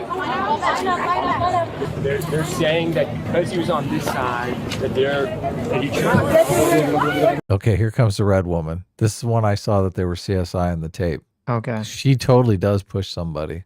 Circle the mayor. Watch out. Watch out. Okay, so what's happening is, and I heard an interview, I forget where it was, where there's explaining sort of, this is what they're claiming, but I haven't seen a counterclaim this yet, so they asked the mayor to leave. We saw the mayor left. After the mayor left, and I guess his staff left, they then decided to arrest him anyway. And so then they leave the facility to go arrest the mayor. And then that's What? where the conflict arises. They had him in custody. They could have just arrested him while he was inside the gate. Well, no, because you heard the guy said, this is your last warning. You leave or you be arrested. He left and they're like, JK, we're going to arrest you anyway. That doesn't make any sense. You're right. It doesn't make any He sense. left. I know. Oh, I guess maybe he didn't leave the property. Maybe he's out there inciting violence from the crowd. They're like, Well- we told you to get out, leave the property. I don't know. Maybe that's what the state's argument, the federal government's argument will be. They'll try to make some claim of further incitement. So Yeah, they can't. that's why I was just saying I arrest was him trying to for no find reason. some video of this. The witness, I think they were the Congress people, so obviously they were biased, but they were saying what they heard happened was that they heard the people on the phone, the ICE people on the phone were like, kept talking to higher ups, trying to make a determination on what to do. And then someone locally made the decision to like basically say like, you have to leave or you're going to be arrested. And then after he left, it came down through some higher up that they're like, oh, go arrest him. Right. Because obviously the ICE people probably didn't feel comfortable going to fucking arrest the mayor of the area that they're in without someone higher up the chain telling them to do that. So they're making it Right. sound like they got some direct call from someone higher up the chain of command to go after the mayor, even after he left the premises. You read this in a story, but No, it's this is from what the mayor's people, right? This is from the Democrat Congress people that didn't get arrested. This is their telling of events. Okay, so it's probably bullshit. They probably just told him leave. He lingered around the parking lot, loitered in the parking lot, and they were like, "Come on, we told you to leave." So now they're going to go out to the Well, parking you can't lot. just and arrest him. headcanon that. Yeah, I can. I just did. What are you talking about? You can't just. I mean, maybe that happened, but I'd have to hear someone like say that that's what happened or give some It argument. fits the facts of the situation. That's the. I mean, that's the head Okay, canon look, you can make. This sure. is speculation. We don't really know. Pure At this point, speculation. this is the fog of war. We don't necessarily trying to know. run defense here for the Trump administration. All these people here are saying circle the mayor. So they're like, we have to protect the mayor from this arrest. Right, which is Yeah. obviously stupid. But Yeah. no, see what the Trump administration says, like, listen, we told him to leave, he left, but then we saw that he stood up on like a platform and he was like, all right, everybody get out your Molotov cocktails and get ready to throw. And it was at that point they were like, okay, we need to go out and arrest him. Look, you're taking this headcanon thing a little far. There you go. Well, I mean, if you're gonna do the headcanon, you might as well you gotta spice it up. Go You gotta all the go, way. Yeah, All the exactly. way with the headcanon. They were out in the parking lot doing doing big rails of cocaine. They were getting up their gumption to go raid the entire ICE facility. Yes, listen, they saw that video of Macron and Sturmer, and they're like, we need to just do a bunch of coke like they were doing. Exactly. No, fuck that. They were like, listen, like the mayor of New York, he went outside the facility. He's like, all right, guys, even though I peacefully left the facility because I'm an old man, I've decided we need to storm this facility. We need to free all the criminals inside. Everyone, you'll be noticing my staff is handing out Captagon tablets to everybody. All right. Please take this Captagon tablets. This will make you feel no empathy or pain. I hear they use this on October 7th. So we could like do maximum freedom fighting, everybody. Here's your fuck Trump placard and your Captagon tablet. Yeah, exactly. No, here's your fuck Trump AK-47. It's an AK-47, but it says fuck Trump on the side of the gun. All right. So we can go Oh wow. We can go free the hostages. That's right. They're hostages being held in this facility. I'm just saying, if you're gonna headcanon, we should go like full 100%. All right. I hope you guys realize that I'm joking around. I see Vile Van Gogh is comparing me to Rob Knorr now, saying I'm defending Trump. Come on, guys. We're just having fun here. All right. Lighten up a bit. Okay. Where's my congresswoman? Where's my congresswoman? Don't touch us! Don't touch us! Oh, look. They didn't blur her face. I can totally see her. She's wearing a red jacket. Why are they trying to blur her face? I know. That's a congresswoman, right? Do we know who this is? I thought the woman in the red jacket is a congresswoman. No, according to that's not? According to Google AI, which I mean, I don't know if it's true or not, they're saying it's his wife. The congresswoman's wife? No. They're saying the woman in red is the mayor's wife. Oh, the mayor's wife. Okay. She's the one that shoves. Oh, listen, the But mayor's look, wife is shoving people. Look, The if they're bitch. arresting your husband, obviously you're going to get some shoving out of the That's wife. right. You gotta That's get just some being a shoving good in there. wife. Yeah. Yes. Don't touch us! This is not right! Oh my God, people are on the ground. It's We got a madness. January 6th going on right here at the ICE facility. Oh my God, the country's in flames.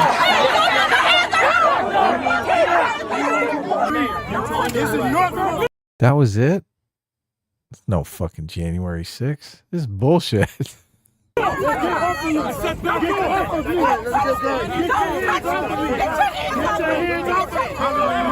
Did she get arrested for assault? I'm looking at pictures. I don't think that is his wife. I think a bunch of Google these AI is people wrong. got arrested for assault.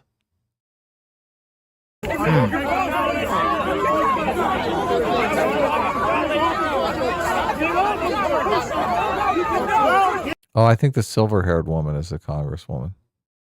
You can tell because she's 105. Well, the Congress people they had the legal right to be there, so they weren't Right. getting arrested. I don't think Right. that's actually his wife. I think the Google AI just made that up. But they just want to do some crowd surfing while they're there, right? Yes.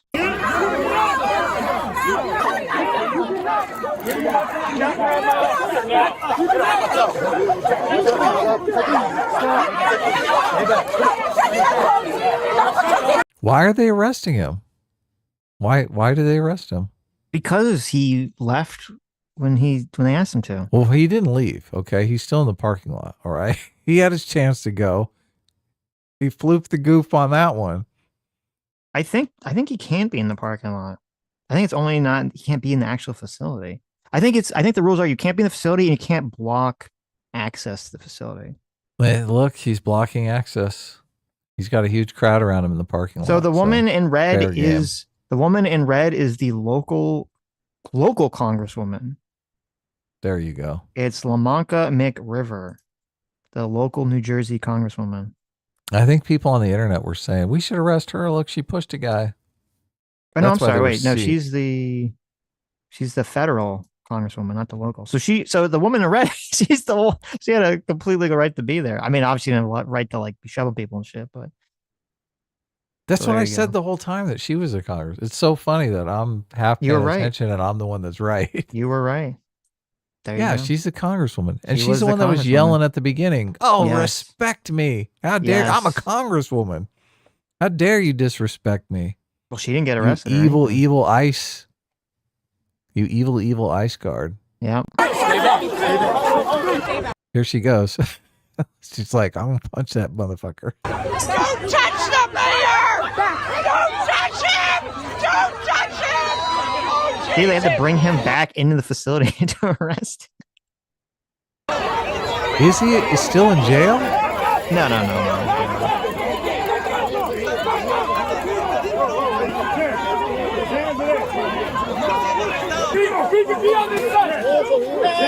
They brought him in for crowd disbursement. He wouldn't leave the parking lot, and the crowd was getting pissed. So they were like, "Oh, that must be it." Yeah, they're handing out the key. Listen, they're like, after they arrest him, they reach his pocket and they're like, "Look, we found him. We found the Captagon tablets." Don't you hate it when news stories don't have any information? I mean, we're watching what's going on. Did Newark mayor and Congress have Captagon pills really storm an ICE facility? Here's what the video shows. Yes. Well, I mean, it does show that they did. They stormed it. Okay. They got rowdy in the parking lot. I think I was worried that they were going to burn it to the ground. Okay. Right. Yeah. I mean, this is some January 6th shit. And this is pure January 6th insurrection level chaos. Well, no one made it in the building. So. Oh, maybe. Okay. Maybe not quite. Yeah.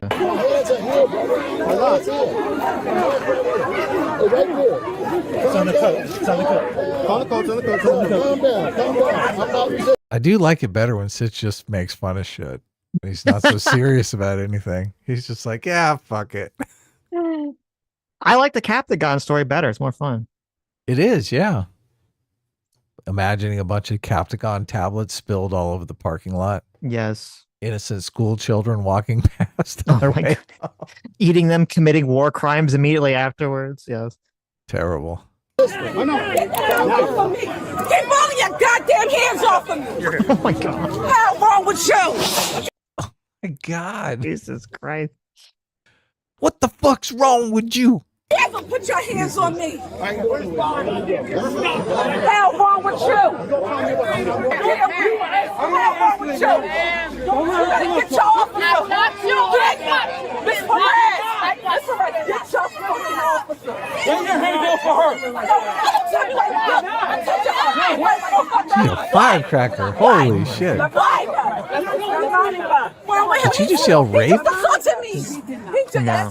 Let's just walk on this. I am filing a complaint. All right. I am filing a complaint. Listen to me. I'm filing a complaint. Okay. Now she's been assaulted. Yes. She's filing a complaint. This guy assaulted her. Now I know why they were CSIing the video, because earlier she did the same thing to some other guy. So now they're saying, "Oh, maybe we should file a complaint against her for assault." Makes sense. Look, she shoved somebody. Right. She should be in jail for assault. I mean, she did shove somebody. That's the only video I saw of her shoving somebody. So, You can't talk to a congresswoman like that, and you got her to put your hands on me. You will pay. You will pay. Look, you will pay. You will pay for this threatened rebel scum. She is on the revenge path. She is. That guy. Oh my god, that guy was so fat. Did you see that? Yeah. See it. You can't really call it assault if you're Look at that guy. If you're so fat that you can't even get out of the way. Well, she's really fat too, but that guy on the right is like this fat's like spilling out of the body. Oh yeah, this little. Are you talking about this gut here? The guy in the giant right. gut. Yes. Maybe he's just pregnant. I'm sorry. You're right. Yeah. You know what? I'm sorry. This guy's doing his best to. That's a trans man. You bigot. Right. I'm so sorry. Obviously, I'm being big against a trans man who's doing his best to help the declining birth rates. That was right. Wrong. Yeah. Okay. So there you go. There's a video of the storming of the ICE facility. So there you go. Do you think it's transphobic to call trans women's breasts man boobs? I guess it would be, right? Like that would, yeah. Is it? I guess you could call them male boobs. Man boobs might be. Man boobs? Moobs. Yeah. Are you talking about, wait, are you talking about if the person is a trans woman who has breast implants calling them man boobs? Or are you talking about a trans man who got their breasts removed, I guess look, but has residual? You could call any trans person, any trans woman's breast, you could call man boobs. Right. Right. Right. If it's a trans man, so that works. I think it is transphobic. Well, listen, I'm glad we got. Look, I don't encourage you to do that. I think that would be obvious evidence that you were a giant transphobe. That's why I brought it up. I brought it up so that you would avoid getting into any kind of controversy. Right. This is what I think is going on here. Okay. I think the Trump administration, my gut tells me it's Stephen Miller. Seems like a Stephen Miller move. Hates Stephen Miller. Seems like a Stephen Miller move. I mean, he's got kind of like that ratty vibe to him. No, Stephen Miller calls in at the 11th hour and it's like, he's like, arrest him in the parking lot. It's coming down from the top. Do a full swab. Yeah, no. Trump has spoken. This is my thought. We want a full cavity search. Because this is, and I've heard people rumble this in terms of people on the right who claim that they have right-wing sources. This is the thought process I think they're going through. They think that it's good politics to basically get the left as triggered as possible about immigration and to keep doing a bunch of like weird shit, maybe illegal, maybe not illegal shit with immigration, because it'll get the left all reactive and defensive, and the majority of the country won't care. That they'll just perceive it as like, ew, the left, we don't care. We just want all the illegal immigrants gone, deport them all. I don't give a shit about due process, any of this stuff, blah, blah, blah, blah, blah. And so they're going to keep pressing this to try to trigger the Democrats into defending that stuff.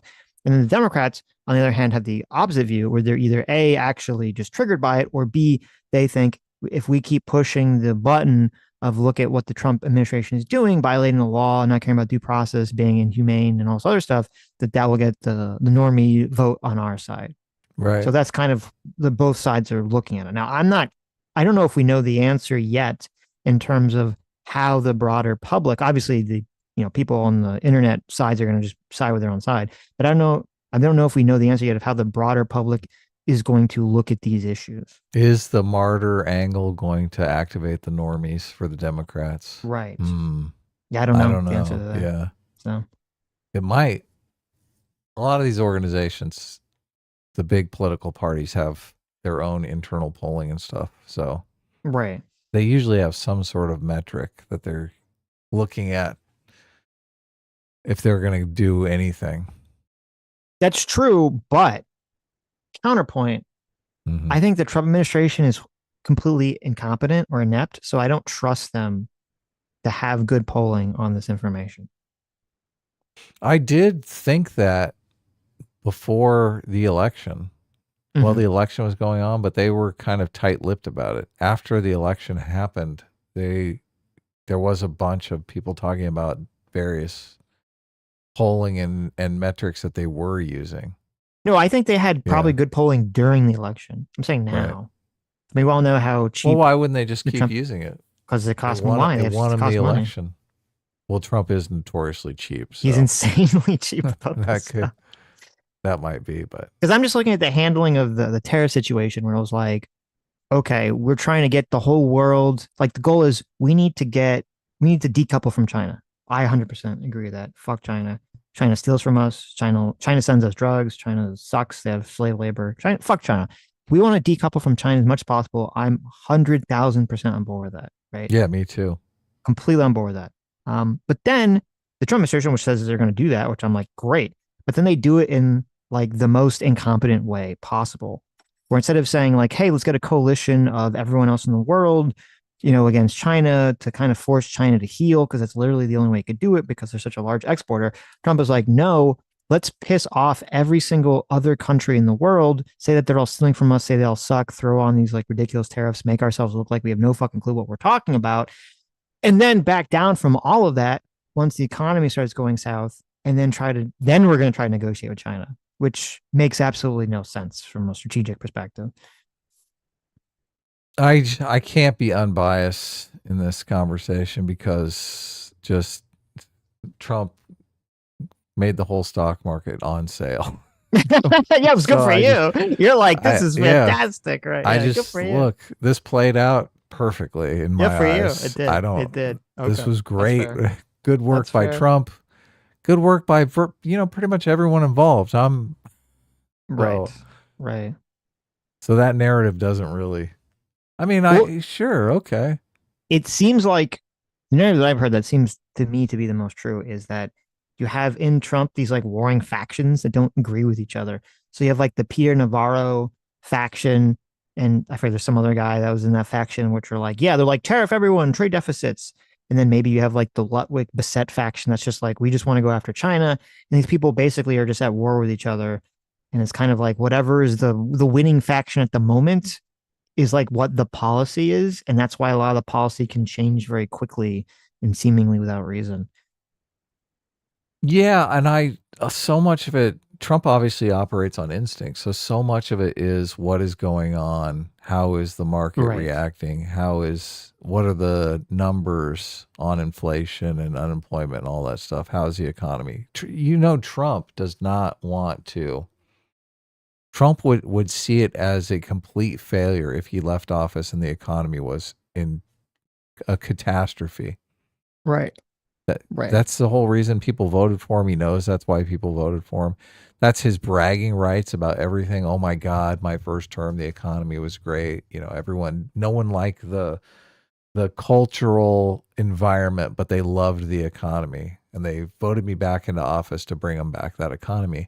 And if he completely destroyed the economy, he'd be hated. So yes, he's just going to do whatever it takes. And as soon as you realize, oh, this guy's going to do whatever it takes, you're like, okay. I think he might not know what that is, but he's he's going to keep trying different stuff until something sticks, right? So he's going to find it sooner or later. Mm-hmm. I mean, he wanted it to be tariffs, but it's not really going to, I don't think it's going to turn out to be that. No. And he's going to brag and say, oh, well, tariffs did get me these great deals, what are the deals? Who knows? Are they moving factories back? Who knows? Is he just opening, even if we can open markets to China, isn't China a bunch of poor people? Like what can they really buy? The reason why there's a giant trade imbalance is because Americans are rich and they will buy a lot of the shit that China makes. I don't think that goes both ways. A bunch of the shit Americans make is expensive stuff that Chinese people can't afford. So yeah, we'll see. That's where the trade imbalance comes. Whenever they talk about the trade stuff, it drives me crazy too.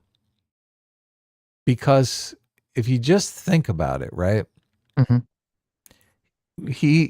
Trump has this idea that we spend a lot more money with them than they spend with us. So they're holding a lot of our money, and that's unfair. And I think, well, I mean, sooner or later, they're going to buy something with that money, right? Like, what's the point of having the money if you're not going to buy something? Right. So, and it's American money, right? So obviously, what are they going to buy?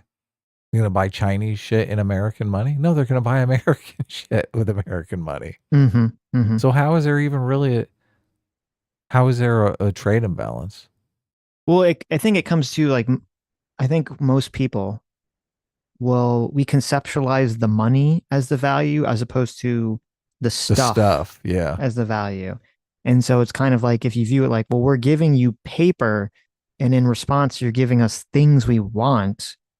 You say like, well, who's getting the better end of the deal in terms of that? Now, I think we should decouple from China for other reasons, for security reasons. I don't think the trade deficit is the reason, but well, the stuff they buy for some is people. Investment stuff. If you include the financial assets, then the trade imbalance completely disappears. That's the reason to bring it up. Yes. Now, and it may be, and I don't know if the math is true, but it would be interesting if, is China buying enough investment assets in America that it is driving up investment prices for average Americans and hurting them in some way? I don't know the answer to that question. We didn't cover the drug. He signed some executive order to bring drug prices down. I don't know how much truth there is to it, but we can talk about it on Thursday. Well, I mean, there's a lot of question about if it's even. It was interesting because I actually saw. Yeah, well, there's a lot of questions. Is the executive order even legal? Is it even feasible? Is it really going to accomplish anything, or is it just kind of like a virtue signal? I did see, it was kind of interesting though that Mark Cuban, who I didn't realize this, he runs is very not a Trump fan. He runs a drug pharmacy thing where they sell drugs. Yeah, I knew that. Yeah, I didn't know that. And actually he had this long thread, and it was kind of interesting that actually him, even though he doesn't really like Trump, him and a lot of other right wingers were actually all kind of in agreement, where they were saying that it's not really the pharmaceutical drug manufacturers. This is their claim. I don't know if it's true, that the pharmaceutical drug manufacturers were not the people that were adding the cost. He was saying that there's these middlemen called the pharmacy benefit managers. Yep. That are sort of like, they're the ones that they're supposed to manage the drug costs for health insurers and large employees and all these other things. And he was pointing the finger at them and saying they're the middlemen that basically adds all this extraneous costs to drugs. They do, yeah. So I don't know if that's true. And he was actually saying he wanted Trump. He was saying if Trump could do something about that he would like drastically reduce the cost of medicine for Americans. So that'd be great if that's true. I don't know if that's true, but if that's true and Trump could do something about it, I would probably wager it would require Congress to actually do something about it. But But will Mark Cuban wear a MAGA hat to work for a month? That's really if they do it. Mark Cuban has, I believe it's a tech company that is working on getting rid of those middlemen, where he actually sells pharmaceuticals, but instead of charging ridiculous prices, he charges just enough to cover the cost of the tech company's expenses, which obviously these middlemen companies have huge, giant profits because they're gouging everybody on this stuff. Mm-hmm. I think he should offer that. He should tell Trump, listen, I'll wear a MAGA hat to work for a month if you can do something about this. Because I think that would make Trump jump. I think he'd be like, what? Mark Cuban? Yes. The guy who loved Kamala Harris? I can make him wear a MAGA hat for a month? That's a good point. That's a good point. I will give Trump a lot of credit for that. His administration, and this actually could be something that will maybe forever be good for the way politics functions going forward, which is that his administration is very receptive to the public conversation in a way we haven't seen other administrations ever be. I know, it's great. And so he comes out and he has this conversation about like, oh, he's going to do something for drug costs. People are like, oh, does it really make sense? Does it really make sense? But then this conversation starts about the pharmaceutical care management team. And all of a sudden, and I didn't know, so I mean, this is good for them. Congress, apparently, they dragged the president of the Pharmaceutical Care Manager Association before Congress, and both Republicans and Democrats in a very, very rare event did a tag team joining double team smackdown beating on these the people. shit out of him. Okay, that's great. So it will be really great if Trump can, by doing this, put the tension on the issue, and then Congress actually is on board with the issue, because everyone, there's no one really on the pharmaceutical care manager's side here. So, isn't it interesting that the Democrats are always the one preaching about demonstration and protest and dissent, and that's how you make political change? But it actually seems like it's Trump that's receptive to that kind of public conversation about things. Yeah, that's why I'm saying, not like, a protest. He's more right. Be respectful and let's talk about it. That's why I'm saying, like, at the end of the day, whether you hate Trump or love Trump, I think hopefully one of the benefits of Trump being president is that going forward, presidents of all parties will learn that, okay, it's better for us to be like very receptive to what the public conversation is, because so many people, and I think this is part of why everyone gets so down on government, is, which completely makes sense, is that we just feel like you're just shouting into a cave. Totally. Yeah. And there's nothing coming back here. In the Trump administration, you definitely don't feel that way.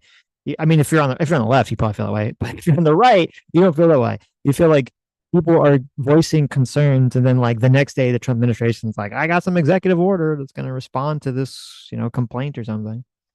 That's the argument everybody makes about democracy, and I can't stand it.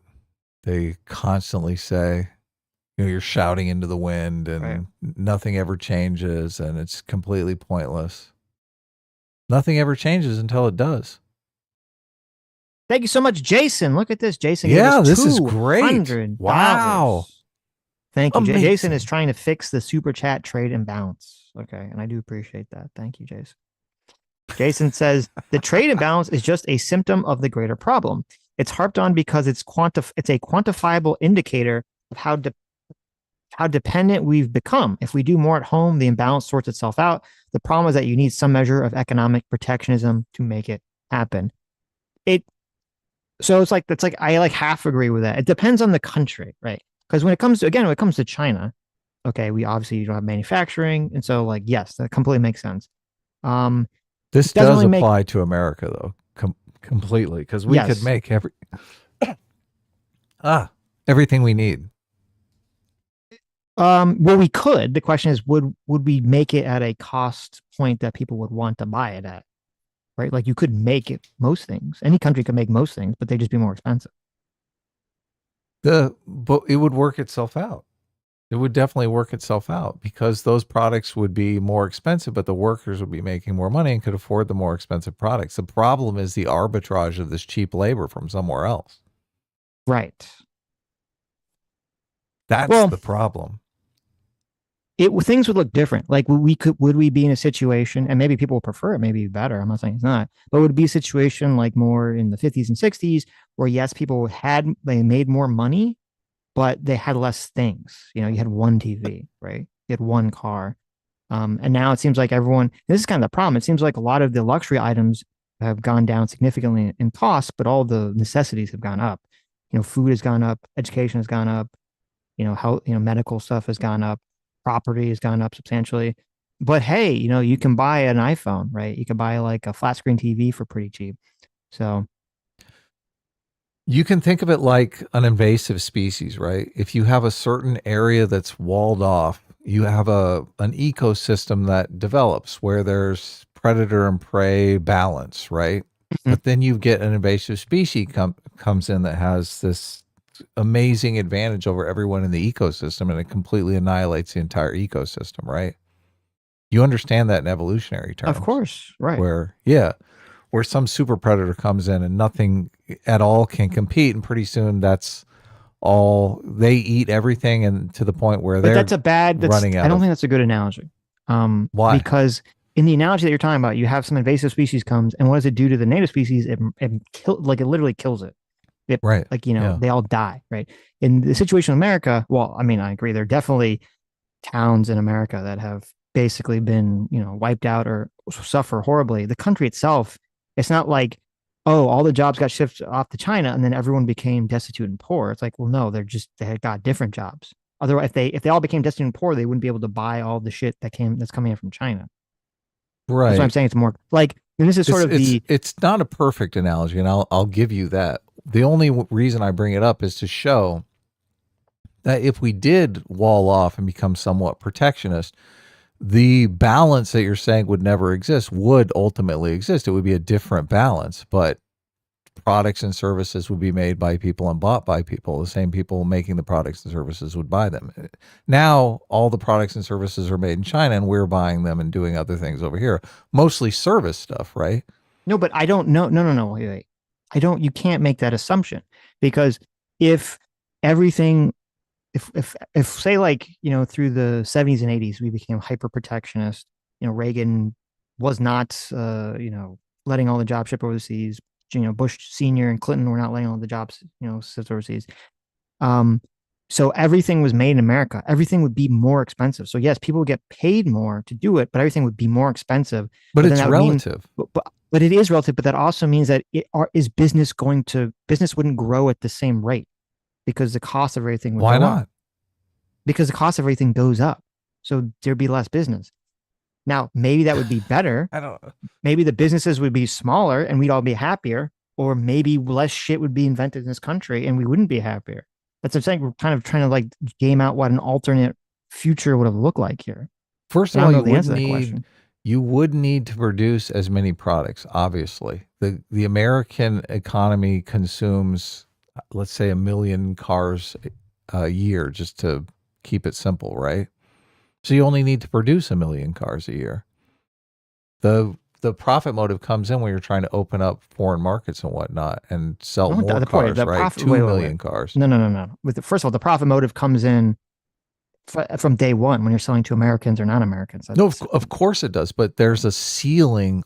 The ceiling is of how much money you can make is the demand. Of course. How much demand there is, right? Yes. This is why the whole trade war exists, because people in America who sell cars, make money selling cars, they're like, we want to sell cars in China because there's a bunch of Chinese people and we want to make money off of them, right? Right. The American consumer who is buying cars does not give a fuck if any of these car companies sell cars to China. They want cars for them, right? Right. And they want them at an affordable price for whatever wage they make. So if the Chinese market opens up and they can make a bunch of cars dirt cheap in China, and all the only service jobs are available in the United States, and you don't make enough money in a service job to be able to afford a car, you're like, this fucking sucks. And the only reason this exists is because we're trying to sell cars to China. No. Okay. Well, hold on. Okay. There's an assumption here baked into what you're saying that I don't think has been proven, which is that, because the argument to allowing trade to happen and for jobs to exist and for us to import, to export jobs or import products, is that, okay, you say you have someone who's working in the Ford car factory and they're making all the little parts, but then the Ford car factory moves to Mexico, and so the car is being made cheaper in Mexico because they're paying cheaper labor. If the person in America who's working in the Ford car factory is able to get a job of equal pay that he had working in the Ford car factory, then it's a net benefit for himself and all of society that now you can get the car for less. It is, if he can get another job. If he that's can, the, right, but that's the situation. Right, okay. But if all the manufacturing jobs are gone and the only jobs left are service jobs, I understand that don't make enough money. But this is where I think the problem is I think there's this assumption, there's an automatic based assumption. It's like, oh, well, it's because of, like, for some magical reason, only these manufacturing jobs were able to give people, worthwhile pay, when that's not the case. If you look back at America from the 1940s up until the point where people talk about manufacturing, going away, it wasn't just, well, there was more manufacturing jobs and that's why people were making more money. The entire way that our tax was set up was completely different. The entire way the Fed was set up was completely different. The Fed and the tax system was literally designed to try to tax rich people a fuck ton and to keep unemployment as low as possible. And what happened? That created inflation. So then the Fed and their tax system changes to say, okay, well, we need now to keep prices stable. And what do you know? As soon as we start keeping prices stable, inequality starts budgeting. People's wages start stagnating.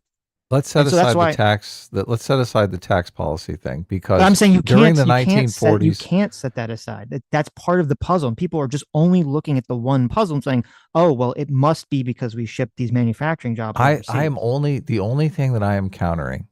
You seem, and maybe I'm incorrect about you making this argument. You seem to be making the argument that if America is protectionist, if we say we'll only allow Americans to buy products made by other Americans, we have all the resources we need. We don't need anything from outside sources. We'll consume what we make and we'll make what we consume.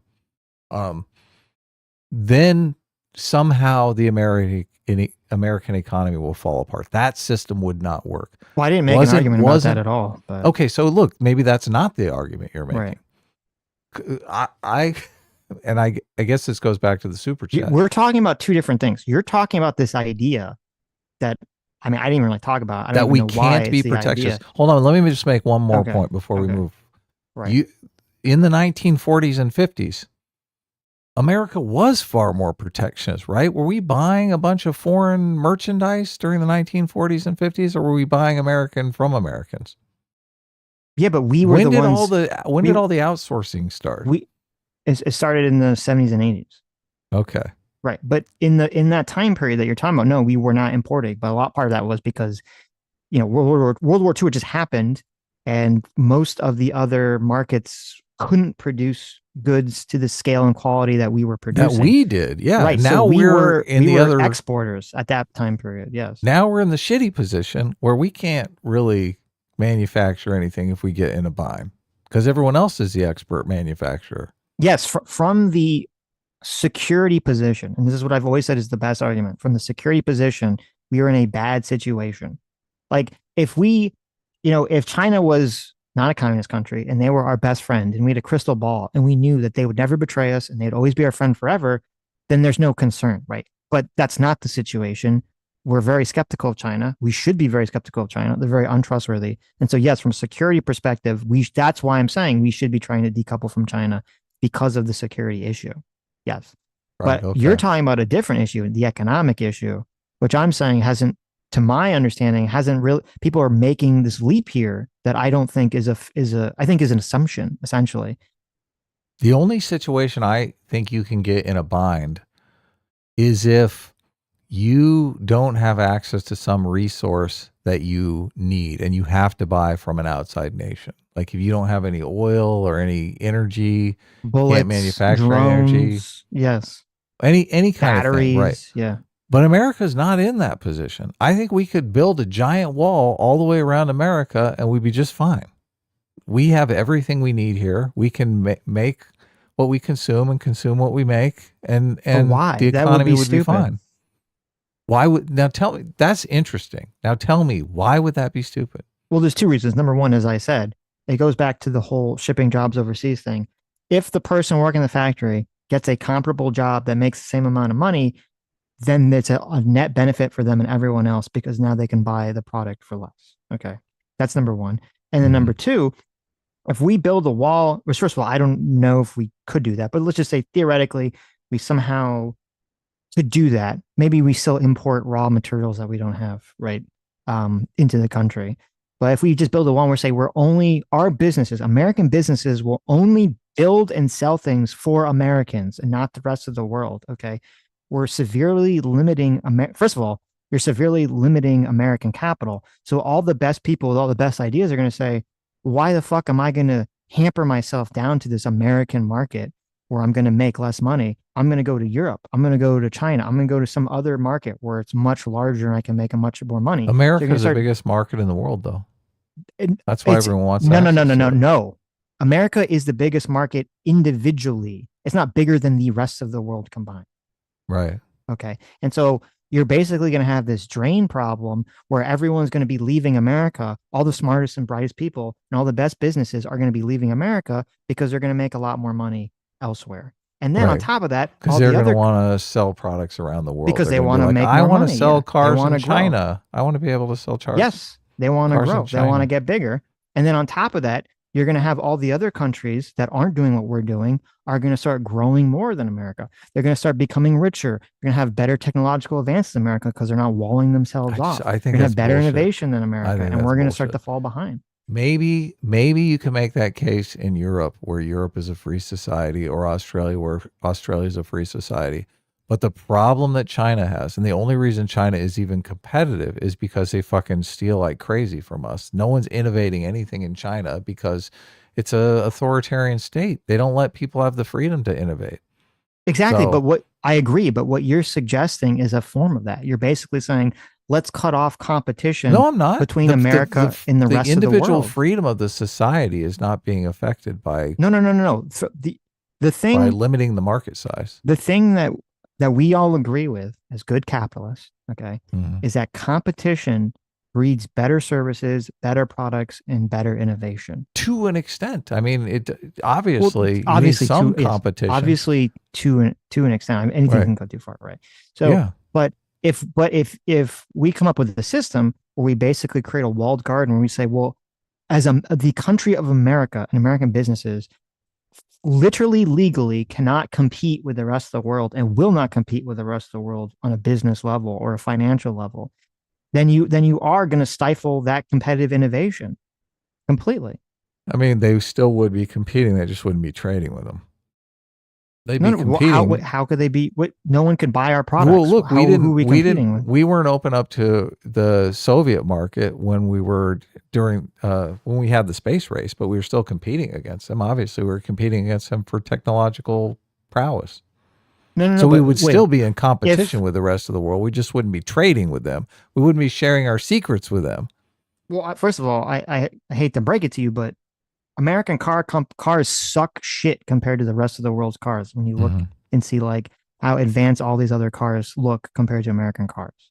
Right. Okay. So I think we're already falling behind in terms of a lot of the customability and technological advances of Japanese cars and even Chinese cars. And I don't know why that is. I don't know. Well, I would argue the reason it is because you learn a lot in the manufacturing process, and America got out of the fucking manufacturing business and started shipping all their fucking manufacturing facilities overseas. And if we kept those manufacturing facilities over here, we wouldn't be fucking falling behind. That's very possible. And that'd be a good reason to bring it back. But we still should be competing with the rest of the world. And if we say that our products, if you limit and say, okay, we literally, all American car companies will only make the net, like a ceiling of cars that is available to American audiences or the American population, and you're going to put that restriction, then no, they're not competing with the rest of the world. And that's what I'm saying. Well, I know you understand the argument that I'm making. You're competing on technological prowess, right? Because even though no European car is going to be sold to American and no American car is going to be sold to a European, you'd still be able to look at the American car and the European car and judge them. But who cares? You can't buy it in America. Better. Who cares? Well, it doesn't. What are we going to, people are going to complain? Oh, look, I mean, first of all, you can already do that. You can already look at all these other cars in other markets. You're like, wow, they look like so much cooler than American cars. Why do we not have them here?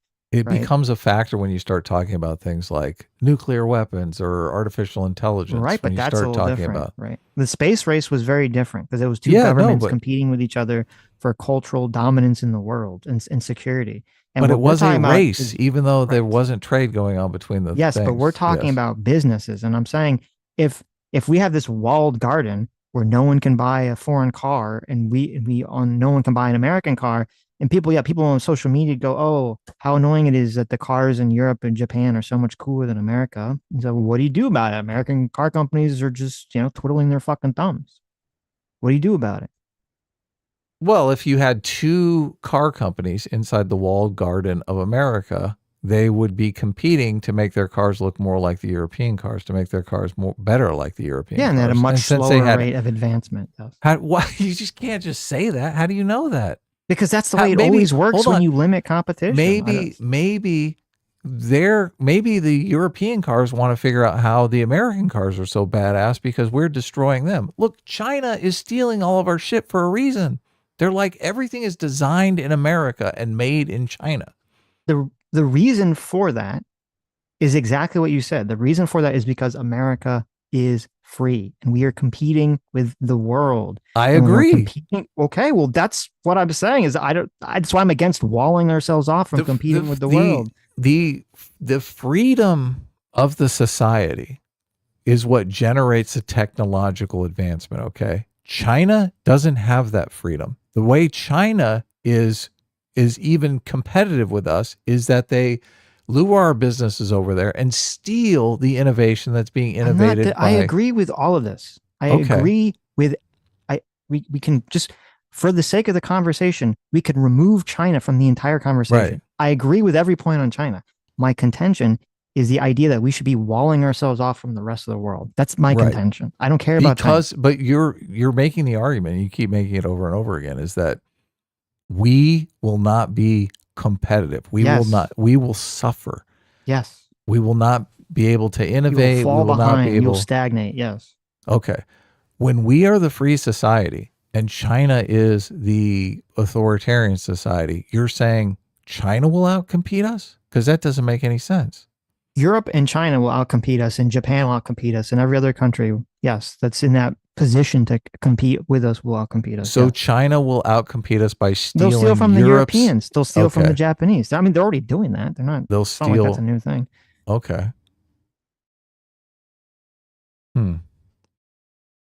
I think maybe there's two I'm things. not certain that it would. I think a best case scenario would be if all the free countries gathered their economies together and walled themselves off from all the authoritarian economies. I agree with 100%. And then we would completely outcompete them. We would keep our technology from falling in their hands. And the only way that they could join our economic union is if they liberalize. See, now that's an idea I will get behind. Yeah, 100% so agree with that. that's what I'd be 100% in favor of. Okay. Like, why are we even dealing? Why are we even dealing with these authoritarian countries just so our elite business owners can have this dream that they're going to sell American cars to Chinese people, which I think is a pipe dream. It's never even really going to happen. It's the dream of that, and it's also because we get cheap shit from them. Of course. And that helps the manufacturers, the elites who are doing this arbitrage. Well, we're repeating ourselves, though, but okay. Well, we can move on. Yeah. We can move on. But thank you for the super chat, Jason. That's great. Thank Very you. nice of you. Yeah, very generous. Philip Heisler for $20 says the primary reason why American cars are shit is because the incentive is profitability, not quality, nor reliance. Diminishing your argument that the primary incentive of globalist trade being about profitability. That's interesting. Well, then that'd be the profitability is actually harming us for some reason. So people in other countries are more concerned with quality, and our companies are more just concerned with making bottom line, which I think maybe that is a big problem with America in terms of, I don't know if it's that or a different issue, because I was listening to Mark Blythe on some podcast, and he had this interesting point about how the longest flight in the world, I don't know if it still is, but the longest flight in the world used to be like Newark, New Jersey, which we were talking about, to, I think it was like someplace in Thailand or something. And he was talking about how this is like New York airport. It's like this huge hub. You know, there's all this problems going on with it right now in the news. And it's like the armpit of airlines. It's like such a fucking disgusting, slobby, shitty place. No one ever wants to fucking go there. It's horrible. But then when you go to like this big hub in Thailand, it's like the most fucking beautiful airport you've ever seen. There's a literal butterfly garden in the middle of the fucking airport. Maybe that's from profitability. Maybe it's because we've become too individualized and we've lost some of our national pride. We need to regain national pride or city pride so that people actually feel embarrassed. Like people in New Jersey, or as Americans, we should feel embarrassed if this major international airport is like a fucking shit stain, to get people to actually want to spend the money to make things nicer. Yeah. So we should have American pride. 1995 Eddie V for $20 says American cars are behind the rest of the world because the American engineers go to design nuclear subs, military aircraft, missiles, etc. out of college. Japanese engineers don't have that option. Oh, that's an interesting point. That is a very interesting point. That may be. Yeah, maybe the military industrial complex competes taking all the strongly. Yeah, with the other technological innovation. That's interesting. I'll be right back. Okay. Matt Dill Monkey for $2 says, did you see Michelle Obama's accidental admission? I did not. No. What was the accidental admission? Was it that Obama was secretly dating Jennifer Aniston? Bob Van Go for $2 says, Hasan deportation win. We are getting closer, boys. We can hope. We can hope the dream. Anonymous Coward for $5 says, how would lefties react to a liberated Palestine that turns into yet another capitalist country? I don't get where the socialist part would come in. Yeah, that would be the ultimate irony, would be if they finally get what they want, free Palestine, and it just becomes like a Western liberal capitalist country. They'd be very triggered by the whole thing. Sketch for $5 says, the reason why labeling it the woke right works is because they think and react in ways they'd call it if pundits on the left were doing it. Yeah, that's the argument. That's the argument. So, and it's definitely triggering people. Did we go back to the top? Yes. Eric Diote for 10 Canadian, thank you, says, do you think they asked Hasan if there were 4 lights? That's the thing. Yeah, see, that's Hasan should have been like, they brought me in this room and like, the vibes were so off. I don't understand. There are these lights behind him. And he kept asking me to count the number of lights. I was so confused. Do you think he knows what that meme is? I don't know if he watches Star Trek or don't think Hasan has seen Star Trek. No. Culture or anything. Yes. I don't think he knows the 4 lights meme. BMO for $10 says, please tell me the not safe for work tape of Frogan doesn't actually exist. I'm already sick imagining it. Well, you're in luck. It doesn't actually exist. Okay. Juan Head was in our chat and she said that Frogan was going to blossom someday, that Frogan's stock was low now, but she saw a beautiful angel in there one day. Well, isn't she just a you don't remember that? Lovely, what's the word I'm looking for? Optimist. That's the word. She's just a lovely optimist. An optimist? Okay? Very optimistic on that one. Yeah. I don't know. She could turn it around. You know, maybe she visits Jenny Craig and fixes everything. Even if Frogan somehow lost all the weight, okay, and started to look better, right? Nothing could fix her. I mean, that still wouldn't fix her gross personality, right? Her disgusting personality. So it's unfortunate, but people would look past it. Gene payment for a very superficial world, Sitch. It's true. Gene as shown by Hasan's success. Gene payment for 31 months. Thanks so much. Says Hasan has big snitch vibes. Might be the tiny head. Might be that he has the same aura as Benny from the Brendan Fraser Mummy movie. He does. That's a good point. Oh, yeah. He does, yeah. He Sketch would for $5 snitch on anyone. Of course. Sketch for $5 says, quote, where are the nuggies, Hasan? Where did you get the seed oils from? The DEA agent who pulled Hasan over at the airport. Yeah, they just looking to see. That's the real thing Hasan is wanting to know. The real reason they pulled him over is he's flying back from Paris and they look in his luggage and it's just nothing but like fried nuggets and seed oils. And they're like, what? This is not like legit. This is not kosher. Obviously, this person's doing something illegal. No one is flying back from France with this many chicken nuggets in their luggage. Yeah, he's smuggling. As he goes to sit down, a bunch of nuggies fall out of his butt. Like, sir, why are you smuggling chicken nuggets? No, you can buy those here. You can buy those here. Lethal Shade for $5 says, is it just me or does Hasan's story just seem too spot on to be true? It's written better than fan fiction. Elements of it definitely seem to be embellished. I agree. He's talking shit. Yeah. Constrained Anachronism for 10 months. Thank you. Says, Adam, rewatch Hunter x Hunter. The 1999 version is better in pacing the story for the first arc. The 2011 one cuts Gon's mentor figure and Kurapika's grieving.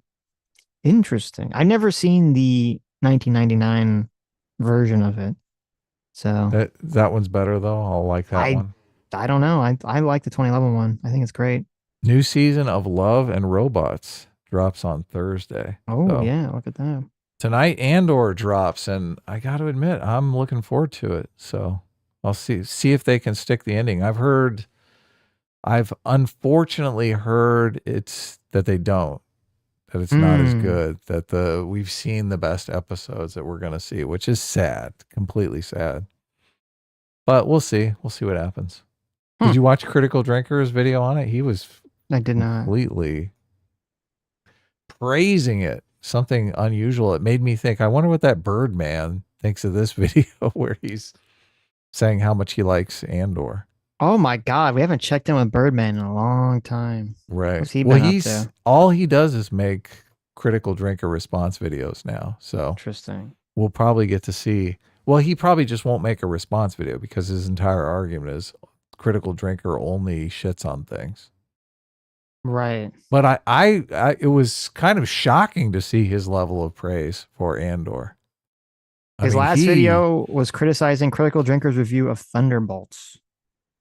Okay, that makes sense. I thought he was kind of okay-ish on Thunderbolts. I can't remember the video. I can't remember Critical Drinker's take on Thunderbolts. I don't think he liked it. I think he said don't see it. Okay. He's definitely trying to get people to see Andor, which is, I mean, I don't think the numbers for Andor are good. So it's one of the situations where it's critically acclaimed, but a financial failure, which always sucks. That's the worst, right? That is the worst. Yeah. Some movie that is really well liked and is obviously good, people enjoy, but nobody sees it just because they're not interested. It is. I think it's interesting. And I said on the last show that obviously I would like to see George Lucas's response, because I think this is what George Lucas was going for in the prequels, which have fallen into favor recently. It's kind of vogue to like the prequels. But I don't, how do you make, I like political thrillers. I like political movies, right? But not many people do. That's such a niche, right? Yeah. And it's a problem because like so much of the Star Wars crowd has been trained to not be into that anyway. Right. Yeah. They want action adventure. That's what they're into. Right. Because that's what the originals are. Yeah. Yeah. This is political thriller done right. So I'm loving it, but I realize my tastes are not popular as far as when was the last time some political thriller was $1 billion box office smash, right? Come on. Right. So I understand why the views of Andor are not great, because so many people are just seeing it as, oh, it's a political drama. Well, and I think it's that, it could be that, it could also be that Star Wars has so ruined its reputation. That's part of it too. I'm certain for of it. years. I'm certain of it. Yeah. Everyone's tired of these fucking, Star Wars and Marvel The products. Acolyte. Yeah. Right. She-Hulk. I think part of it too is the title. It's a terrible title. It is horrible. Yeah. A horrible title. And I've watched a little bit more. I think I'm like about halfway through season 1. And I realized there's things I like about it a lot. I think the thing I like about it most is I like all the inner workings of like the rebellion forming and the inner workings of the empire, because we haven't, at least from the things that I've seen, maybe this is other content that's covered this in extended universe stuff, but at least the Star Wars content I've seen, nothing really went to like the logistics of like, well, how exactly does the empire work? Does Palpatine just like do whatever the fuck he wants? Does he have to go make a statement to like Congress to get to, like, it's kind of interesting to me as like a political like junkie to like see all this stuff, as you're saying, like all this stuff kind of how it works. People have compared it to Game of Thrones, and I think it's a good comparison because whoever wrote this has read Dictator's Handbook. Like, they get it. They understand how these political coalitions form. Right. And yeah, exactly. So I thought all that stuff to me is very interesting. And I realize I'm watching it as I'm watching the first season. I'm like, I like all that stuff. I don't really care about Andor. Oh yeah. I like every time it goes back to like him, I'm just like, oh, okay, whatever, I guess. Like, I mean, I don't hate him, but I just, to me, like all the political stuff is just so much more interesting than the main characters. So yeah, it is. Such an opportunity missed. You've heard me complain about the missing sister in the beginning. I've noticed there is a lot of people on the internet that are also devoted to what happened to Cassian Andor's sister. I started thinking, man, this ending would be so ironic if Deidre, the spy, the Imperial spy, turned out to be his sister. Oh, and she grew up in like an orphanage. So it would be Right. perfect. They could perfectly set it up. But she looks nothing like his sister from the first few episodes, because his sister from the first few episodes is obviously Hispanic. Right. Well, she looks nothing like him. I mean, she looks very white bread. You know. Right. I mean, her hair. I don't know if she's really blonde or dye blonde, maybe, but Yeah. that would be very interesting. That would be Because super look, yes. See, he's but then it would he's actually been have trying a to- point. Then you actually he's have a been try- point to that. Yeah. Yeah, look, and it would be the situation with Game of Thrones too, between the two brothers, because he starts off the season, the first episode, looking for his missing sister, and it turns out his missing sister grew up in an orphanage and is on the other side of the conflict. He's been trying to assassinate her. That's so crazy. And then he finds out that she's really his missing sister. The fucking conflict. The conflict would be off the charts.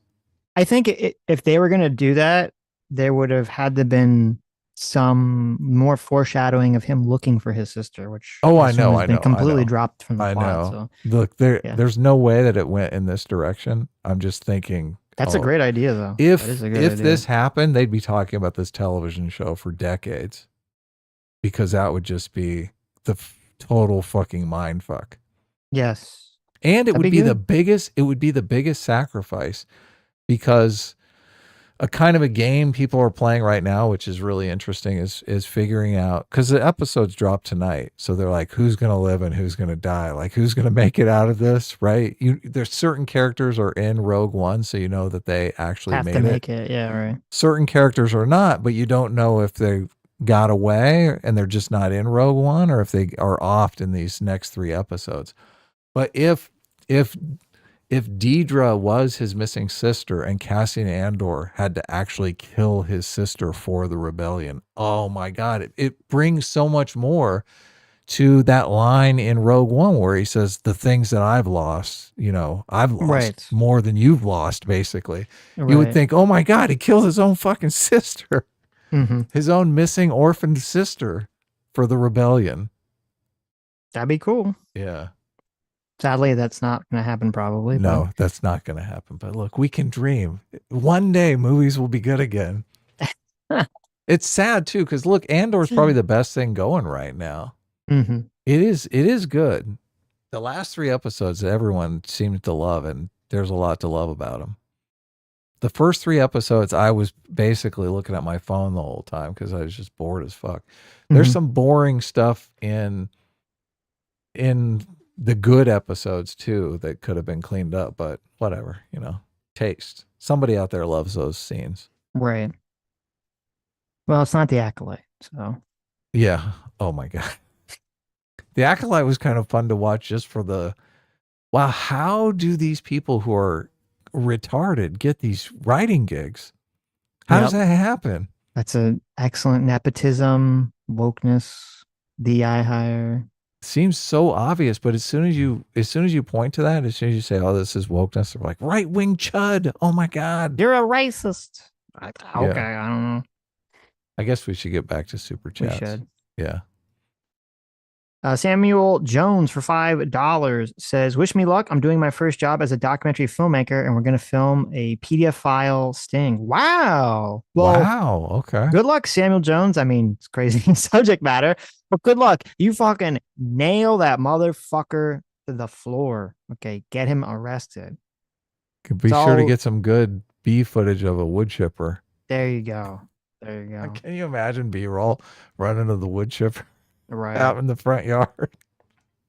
Rose D for £5 says, "Not about Hasan, but why is being pro killing and torturing Palestinians, Google said team, a mainstream opinion, but being pro Hamas is criminal."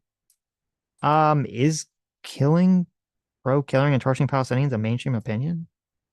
I don't think that's a mainstream opinion. I'm not Unless sure what they're- mainstream you're talking about. It might be mainstream if they're actual Hamas members. It depends upon if they're innocent Palestinians. Right. No one's in favor of that. There were, I'd say, like right after October 7th, I think there were a lot of people in the closer to the mainstream who would be like, turn it on to a parking lot, kill everyone, right? But even that to me seemed like it was the minority of opinions. I don't think that was even close to being the majority opinion. To just have a wanton destruction of Palestinians. Right. So. People who lost family members probably believe that. I mean, I saw 7th, yeah. people who I think were American that didn't have any direct connection that were saying some were saying crazy shit like that, but it definitely wasn't the majority opinion to me. Lethal Strain for $2 says, Adam, talk about the refinance documents I sent at 7%. Yeah, he sent me. I don't know what that means. He was pitched a loan at almost 8%. I think it was on a house or something like that. And it was just insane the amount of money you spend on interest. Basically doubled the price of the house. Right. Yeah. That's how they get you. So messed up. Interest rates got to go down. They do. I mean, Jesus, I remember when there was a time period, like I think with my parents, their home was like 20% interest or some fucking crazy number. Right. So. The difference is a house cost $30,000. So it did cost it less. Was $60,000, right? Right. Now but you still, can't even get a house for less than $200,000. If even, depending on where you live. AKA Batosai for $5 says, Sitch and Adam, is there a way that someone else can have permission to upload recordings to other listening platforms? Like our stuff? You can have permission. I don't care if you do that. Look, AKA Batosai, if you want to reach out to me and if you want to upload the videos as podcasts to Spotify, I would let you do that. The problem is I don't want to just say like blanket offer and then give our information out to someone who maybe has nefarious intent and just wants to delete all our podcasts. So right. But AKA Batosai has been around forever, so I would totally trust you if you want to. If you want to do that. I actually spent some time this week, yesterday. I keep hearing on these podcasts about these AI agents that will do anything. So I was like, I'm going to find an AI agent that will download our streams and upload them to Spotify, right? There's no fucking way to do that. All these people are talking shit about AI can do anything. Doesn't that seem like the easiest thing in the world? Just download our video and upload it to Spotify. I feel like there should be an AI agent that can do that. So do I, but it doesn't exist.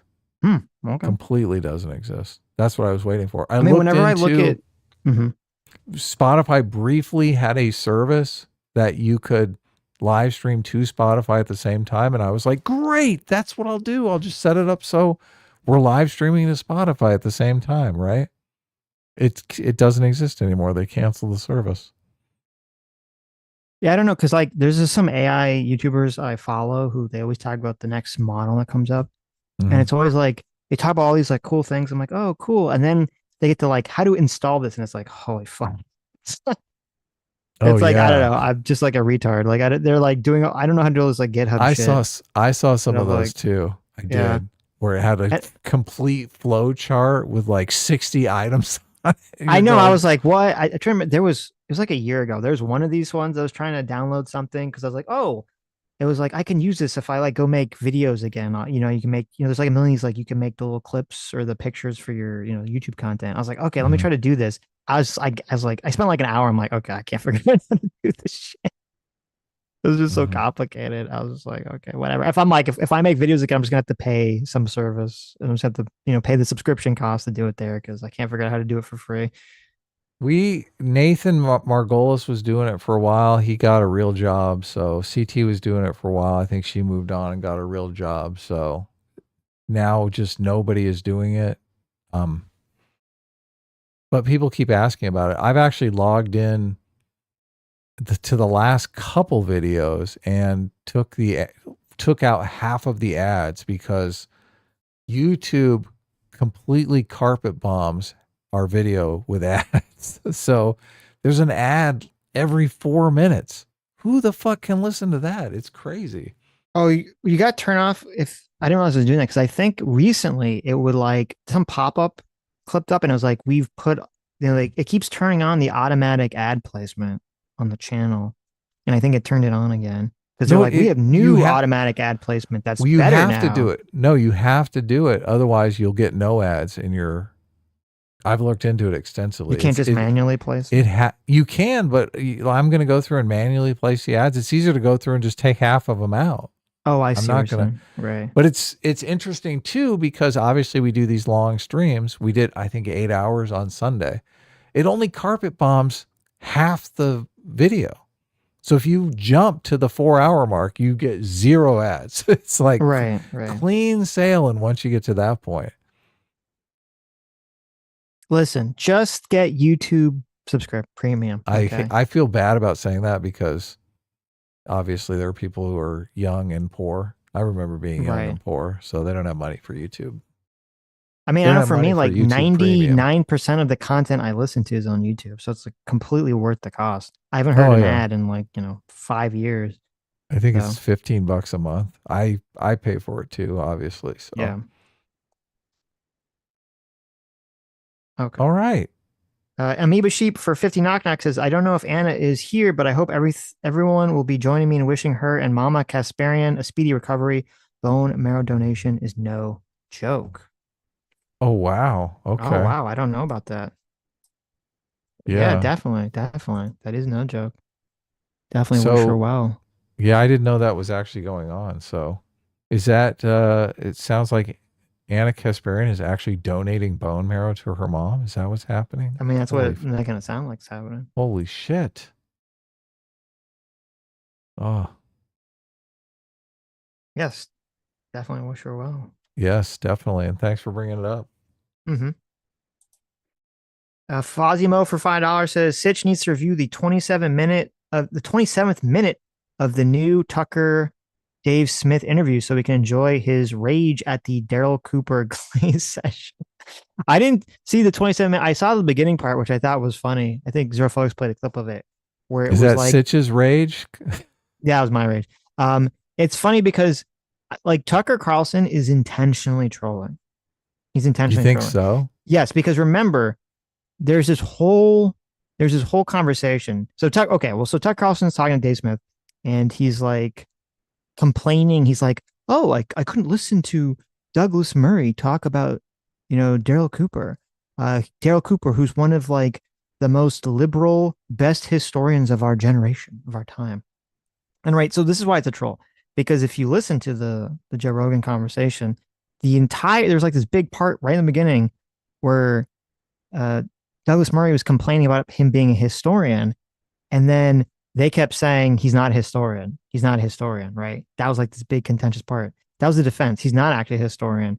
And then Daryl Cooper had an interview where he said that Tucker said he was going to call him a historian, even though Cooper didn't feel comfortable calling him a historian. So after all that stuff, the very first thing Tucker says is, well, he's the most important. He again, repeats it. He's the most important historian of all time. So he's just trolling at this point because he knows that was like their entire defense was that he wasn't a historian. And then he calls him the most liberal, which is again because the whole conversation was like, well, was he a Nazi? Is he fascist? What's up with that? So I think he's just 100% grifting, trolling. He 100% knows like this is like ridiculous. So right.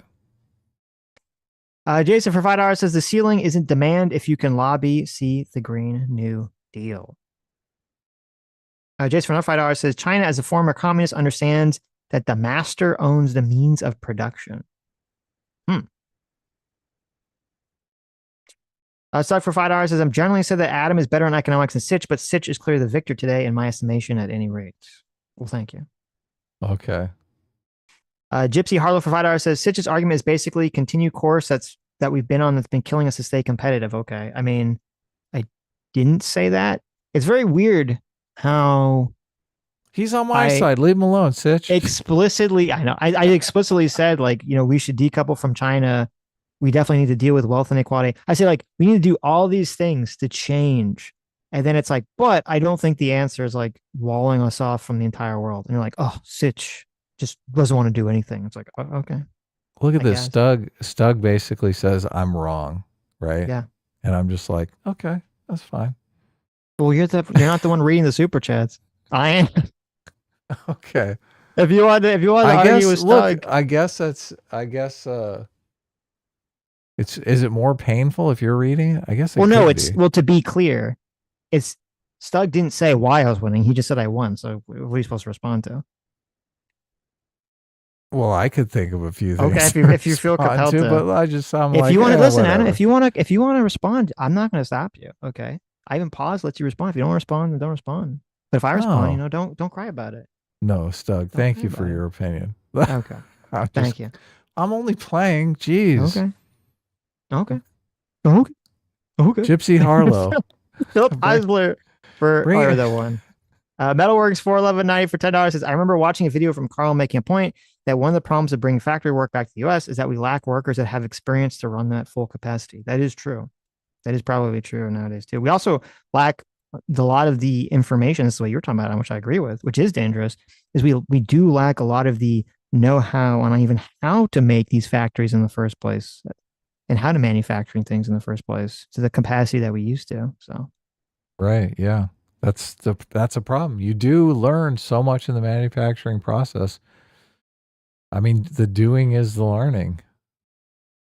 Humans are we are creatures who we try to be mostly efficient, even though we're horribly inefficient. So if we're not using information, we tend to discard it from our knowledge pretty quickly. Right. Yeah. No. Stug for $5 says, why is Frogan so distasteful and yet so prominent? It's because she throws her weight around. There you go. Look at that. Mr. Ubercross for $20.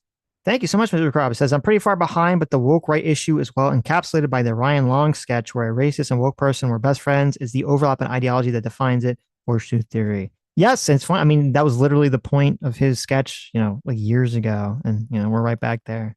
A lot of people point to that sketch and think, look, woke right is totally a thing. Right. Yeah. In that sketch, they should just have woke left and woke right? Instead of woke and racist. Lethal Strain for $2 says Andor feels more like Hunger Games with GOT scenery. That's an interesting comparison.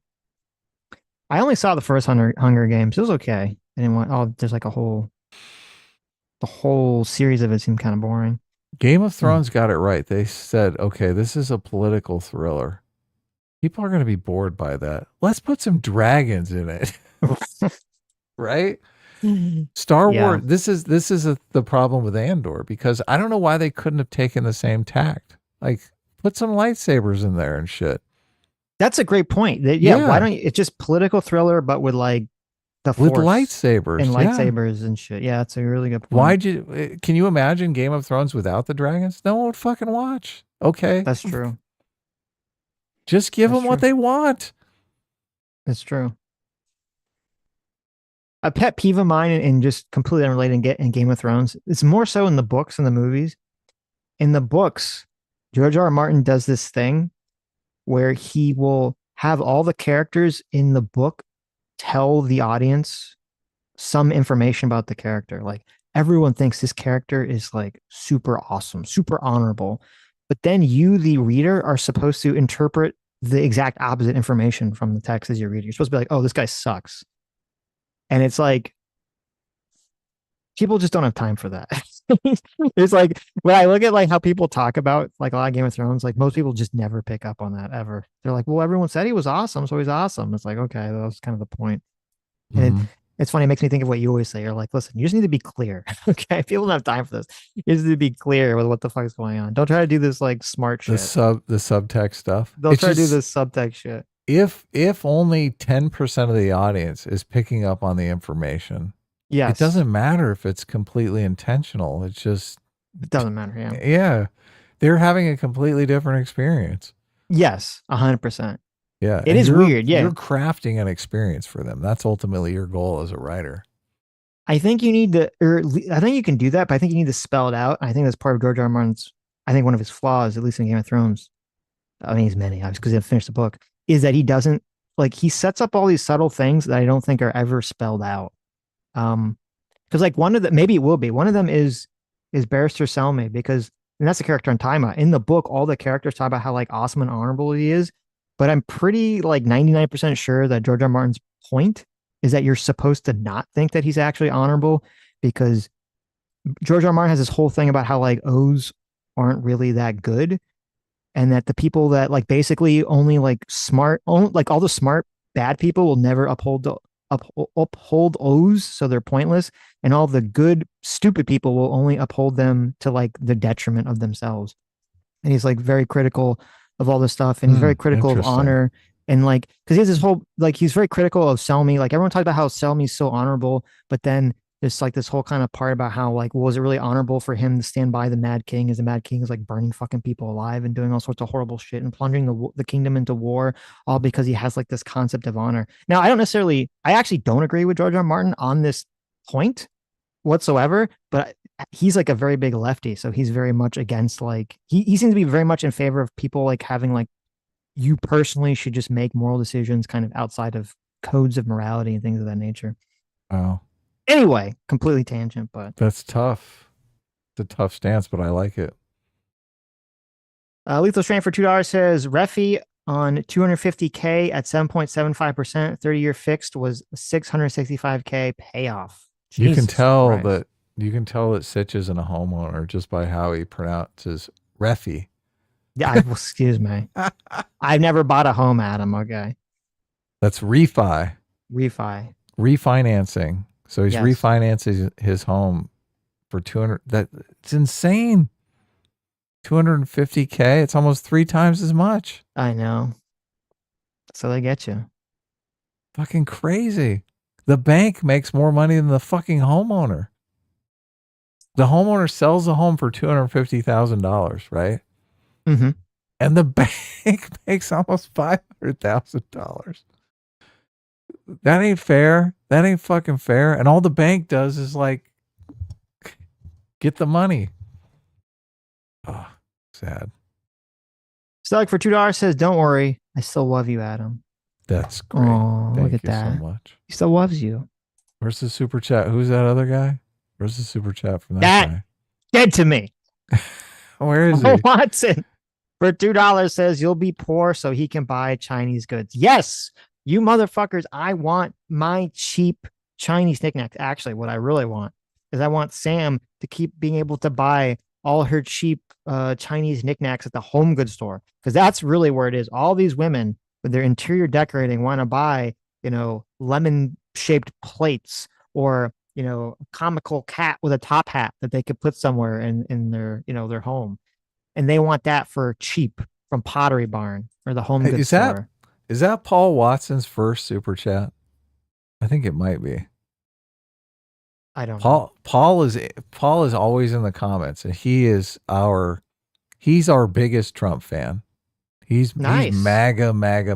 He's got the picture of Trump standing up after getting shot. He does, yeah. He does. Yeah. Well, thank you for the super chat. Thank you, Paul. Paul. That's nice of you. I just want my lady to be able to buy cheap trinkets. The cheap from Chinese China. shit. Yes. Okay. I'm afraid. I'm like, listen, I don't want to eat off this plate because I'm pretty sure it's painted with lead. All right. Right. And she's like, "Let's Sitch. It's very cute." Don't chew on our plushies. All our plushies are straight out of China. Don't eat the plushies, everybody. Has Sammy told you the plushie story? How China completely did the bait and switch on her and gave her like one price, and then as soon as we were locked in and we told a bunch of them, they were like, "Oh, we fucked up. It was really twice as much as we bid." That's I think I thought we talked about that on stream, or she talked about it on stream. So yeah. That's China totally for you right there. Yeah. Yeah. They stole some of our comics. They bait and switched the plushie prices. Oh yeah, the Chinese Communist Party abducted our comics because they were too racy. Yeah, fucking China, man. Violated their censorship laws. Yep. All those naked ladies. Yep. Somewhere in China right now, there's a communist commissar whacking off to our cover. To your cover. It's true. Whacking off to the totally nude cover of Supervillains Anonymous. Yes. We're lucky we got the books, because I thought they were sending some proofs ahead, so they just got a few books, right? Imagine if they got the whole fucking. Imagine if they got the whole fucking shipment. Oh my god, that would have been insane. They When get Adam 1,000 texted me nudie that, comics. when Adam That's texted what me you that, thought, yeah. I thought he meant that the entire shipment got confiscated by China. I was like, what the fuck? I was like, oh my God, I was gonna have like a heart attack. Right. But I did. fortunately, I did look at American printers, and it was not even competitive. well, there's your issue. Yeah. So. See, and you want a walled garden, Adam? Okay. Well, I wouldn't have made the book. So. Oh, okay. Well, there you go. Well, You just made my point. We didn't make enough money the campaign didn't make enough money. Like I barely made any money on doing the artwork. Right. So if the printing was 3 times as much, I mean, I wouldn't have made any money on the artwork. Right. There you go. Dr. Diller for $2 says Hasan's the only person I know that's stupid enough that he doesn't understand why U.S. Customs might have reason to stop someone who openly supports terrorism against the United States, genuine low IQ baboon. That's true. That's a good point. They should have stopped him. He could be smuggling in some nuggy bombs in his butt. I do think if we were walled off, though, there would be more printers and printing would be more competitive because people would be forced to buy from American printers. I do think it would be more competitive. Arrhythmus for $4 says, as the owner of a small business that has electronic components manufactured in China for my products, the 30% tariff rate is fantastic news for my business. Before this, we were paying 20%, so this is a small cost increase for us. The short-term stress was not fun, but it did force us to make upfront investments in manufacturing some of the components in the USA, and that will ultimately decrease our cost in the long run. Wow. So look at that. That's Success a good story, baby. I mean, I'm sure you're glad it's 30% and not 145%. That's insane. I know. Yeah, so that would have been not good. Were you I guess it would have mattered anything? if you shifted to US anyway. So, were you buying anything, trying to get ahead of the tariffs? Me? No. Yeah. I don't buy shit. You don't buy anything? I just buy food. Okay. Do you private taxi for your burrito, or do you actually go out and get it yourself? Sometimes I'll give in to the private taxi. Right? I'm helping some private taxi driver somewhere make money. Right. Right. Yeah. Oh man, there's so much good stuff to buy. This is why I'm so in love with capitalism, because it's just all the different things there are. It's kind of amazing. When I was a kid, there wasn't as much cool shit to buy. Now we're swimming in cool shit.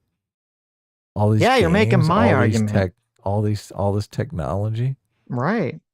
Well, look, that is not your argument. We could be making all of that stuff here just as easily. We don't have to make that stuff on slave wages. But I like the slave wages. Maybe you do. Maybe you do. I'm not sure. Maybe you're right. I don't think so, though. Arrhythmus for $2 says, I feel like I missed something. Who's asking for the U.S. to stop exporting to the world? Even if we have a scenario where American bought American products, primarily, why would that preclude us from exporting our goods? Well, it wouldn't. I don't know why that became the topic of conversation, but. Well, obviously, this would spark a trade war that people want access to your market. All these places, they want access to other people's markets, but they don't want any competition in their market. They're like, look, I got my market on lockdown. I want your market, and I don't want you coming into my market and competing against me. I want to keep my market and take your market. Yes. That's the game. Yeah, Trump hasn't talked about any of that stuff about walling off, sending goods. To the opposite. I think he wants us to make shit to send to the rest of the world. So tariffs is how you make that work. You're like, if you want to sell in our market, you got to pay 250% tariff. But if we want to sell in your market, we just sell in your market. No big deal. Well, that's obviously not going to work. So. We're doing you a favor. Right. So that's how the local people keep locked down on their market and move into your market. Well, usually it's like some country is going to have some service that they're going to try to protect with tariffs, and then your country is going to have some industry that you're going to try to protect with tariffs. Right. Generally, kind of how it and works that's what causes a trade war. But somebody told Well, no, Xi. I'm saying it doesn't necessarily, as long as there's some kind of agreement, because you like a lot of countries, it's kind of like businesses. They specialize in specific things. Not everyone does everything. So they're like, well, we'll protect some industries that we want to specialize in, and you protect your specialized industries, and then we'll be okay. There's a buy American culture that's very weak in the United States. I wonder if there's a buy China culture in China that is much stronger. I don't know. I don't know that even if we had access to their market, if people would actually buy the products. I think obviously the price differential is going to hurt. Yes. So, well, I know when I was younger, the Buy America movement was like bigger, but it just died because people just didn't want to spend the money. Yeah. Because it was always more expensive. So, yeah, because everyone's making lower and lower wages. Things are getting more housing is more expensive. Yep. Yeah. Middle class got fucked. Yep. That's why everyone's MAGA now. There you go. Eat the rich. Fondue for $2 says, now I'm imagining Frogan as the caterpillar from A Bug's Life. Now that makes sense. That's how I always imagined Frogan, as the caterpillar from Bug's Life. She's got that Cheshire cat grin. Fondue for $6 says, I don't know if you guys would think it's too dry, but the anime Legend of Galactic Heroes deals a lot with the problems with oligarchy and democracy through a sci-fi space war. Interesting. That sounds I'll ask cool. Sam about it. I don't think she's seen it. I admit I'm kind of bigoted against 80s style anime. I don't want to say anime are weird. Anime. I'm sort of bigoted against 80s style anime, like the art style. I don't know why. I just look at it and go, ew. You don't like the movie Heavy Metal? No. Isn't that the 80s style? It is kind of. It's similar. Yeah. It's not exactly the same. So maybe you'll like it because you like that movie. Yeah, that movie's great. Lots of lovely ladies. Bob and Go for 2 hours says, quote, woke right equal racist people on the right. Sort of. I guess it's like a very simplified version of it, yes. Yeah, it's white supremacists. That's what they're pitching. James Lindsay's making a more complicated argument that I think you can make and I actually agree with. I think it's too complicated in the way in which he describes it, unfortunately. So unfortunately, I think him and Jordan Peterson kind of went off in the clouds a little bit in their conversation. He's trying to make the argument that essentially it's just it's the argument. He's making the same argument that I always said when people say, well, Sitch, can you define woke? And I'd say, yes, woke are people. The belief system of woke is the idea that liberalism can't solve society's problems. So we have to adopt a new political system, one that's further to the left. I have a completely different definition. That was always my definition, right. Was it not? I know. And so I know your definition. Right? I know and so my the woke definition, right is just the same thing. It's just going to the right. But the thing that I don't like about that definition, and I guess you could shoehorn an argument into why it still counts, is I just think there are so many woke people who you would describe as woke that are not communists. But they do all they're LGBT and they're about the marginalized communities and they think biological sex is a spectrum. They think they're about representation in film, all those things, right? But they're not communists. My response to that would be, even if that person isn't a communist knowingly, the theoretical basis for all the arguments they're making about the LGBT shit and all the woke shit, it's all rooted in communism. So they're unwittingly making all those arguments, even if they don't realize it. Right. It's they could see and believe that the world breaks down into oppressor and oppressed, but not be arguing against liberalism, right? Not be arguing against individual freedom. Well, that is the argument against liberalism. That's the core of communism, is that worldview.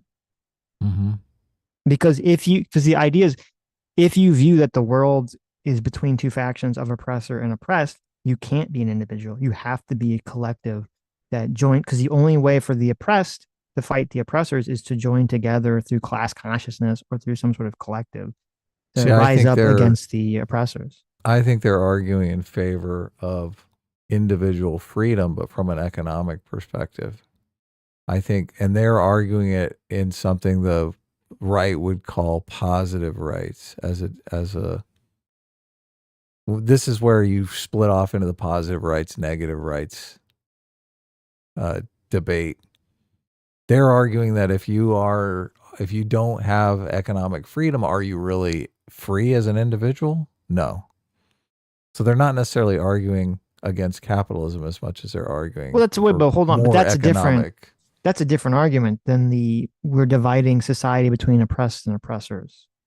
Like you can not, that's not a prerequisite to saying, I think people need to have some level of positive rights to achieve true freedom. Right. Yeah. Okay. But I don't think those are, I mean, a lot of people on the left who I would still say are in favor of liberalism, they made those arguments. I don't think that's related to woke. Like saying, oh, I think everyone should have free healthcare. Like whether you agree or disagree with that, it's not like a woke position. Or taxpayer healthcare, I should say. Right. Right. So I think that's what I'm saying. I mean, I think you could make that argument from a woke perspective. You could, but I'm saying it's not intrinsically a woke position. You would say something to the effect of people who don't have free healthcare are oppressed. They're marginalized by they're victimized by society. They're marginalized by their economic circumstances, right? And it disproportionately affects LGBT and the Black community. Exactly, and that's. But you're still not having a conversation about communism. But wait, but that's an important difference here. And we kind of talked about this with the whole. I forget who it was. Those guys that were trying to say the left and right didn't exist because they were saying that, those crazy guys. Yeah, those crazy guys that were saying, and their argument for it was basically, well, you could look through history and you could see that like who the left and right would support the same issue, and it kind of flip flop through time. And my argument that is like, well, you're kind of missing the point. It's not. Either side can support a lot of the same issues. It's not the issue, it's the rationale behind the issue is kind of how you see the mindset of the left and the right. And so kind of with the healthcare thing, yeah, if you were arguing from a liberal perspective or more liberalism perspective, you would say like, yes, something about individuals need to be able to have access to healthcare in order for them to be, free in society to go, do the things, to have a good job and to explore the individual things they want to explore in life, right? That'd be kind of the more liberalism argument, where you gave like the woke argument, which would be like, oh, these people, are being oppressed by society, by the elites, and we need to fight back through having healthcare, blah, blah, blah, blah, blah, blah, blah. Like that's why you deserve healthcare. So it's a completely different, like you can argue the same, you could want the same thing, but the rationale behind it could be wildly different. In your definition though, of woke, if someone isn't advocating for communism, then they by definition aren't woke. No, it's if someone is arguing for something or their arguments are based on ideas or philosophies that are collectivists to the left, it was woke. So any left-wing collectivism that was to the left of liberalism was woke, yes. Your definition is liberalism failed. We need communism. That's what woke means.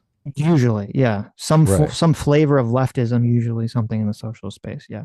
But I think you can describe a person, and people exist that you would call woke, completely woke, but they're not advocating for communism. And I already responded to that. I said, but all their arguments, whether they realize it or not, are philosophically rooted in collectivism, in some form of socialism or critical theory, even if they don't know that. Right. Okay. I mean, you agree with that? I mean, I would have to look at the specific details of the situation. I just this is the same. How is this different than the argument that Carl makes about how it's the roots of liberalism always lead to communism. How's it different than that argument? Like, well, I'm not saying. Can't someone wait a be? minute. Can't a woke person be an anti-communist? I think they can. I would say no. Yeah. Well, I mean, they could say that. they were, but their arguments are all rooted in leftist collectivism. The difference is Carl's argument. Here's the difference. I'm saying I'm doing a 1-to-1 genealogy. I'm only doing a one step removed from Kevin Bacon genealogy. I'm saying if you have a woke person, they're making some argument about how like we need to do something very specifically for non-white people at the, and white people can go fuck off. It's like, okay, well, to make that argument, you've already you've entered the realms of collectivism. You're making an anti-individualist argument. You're not saying, oh, we need to help this individual person because their individual circumstances, maybe they need a leg up society. You're saying, no, as a collective, as a group, we need to put all of black people in one category, all white people in another category. We have to say that all white people are oppressing black people, all black people are victims. Therefore, black people deserve some extra privilege, right? Mm-hmm. So that person might say, well, I'm not a communist. I'm like, okay, maybe you're not, but you are making an argument based on collectivism. You're not making an argument based on the philosophy of liberalism, of individualism, right? Well, not in the sense that you're judging people based on their group affiliation. Exactly. Right. Yeah. So that's what I'm saying. Carl is making a completely different argument. He's saying that, well, if you do 12 steps of Kevin Bacon, okay, eventually down the road, because if you go all the way back, there's some inherent flaw in the philosophy of liberalism that 400 years later or 300 years later is going to manifest in communism. Like that's a completely different argument than what I'm saying. If you group people by occupation, is that collectivism? It depends what the context or purpose is. What makes it collectivist? If you're just like, hey, who in the rooms is like a doctor, and the doctor's like, woo, doctors, right? I mean, that's not like a collectivist to do that. Well, when does it become collectivism? If you're going to say that it becomes collectivism. It becomes collectivist if you're like, okay, we're going to unify around this identity, and we're going to say that we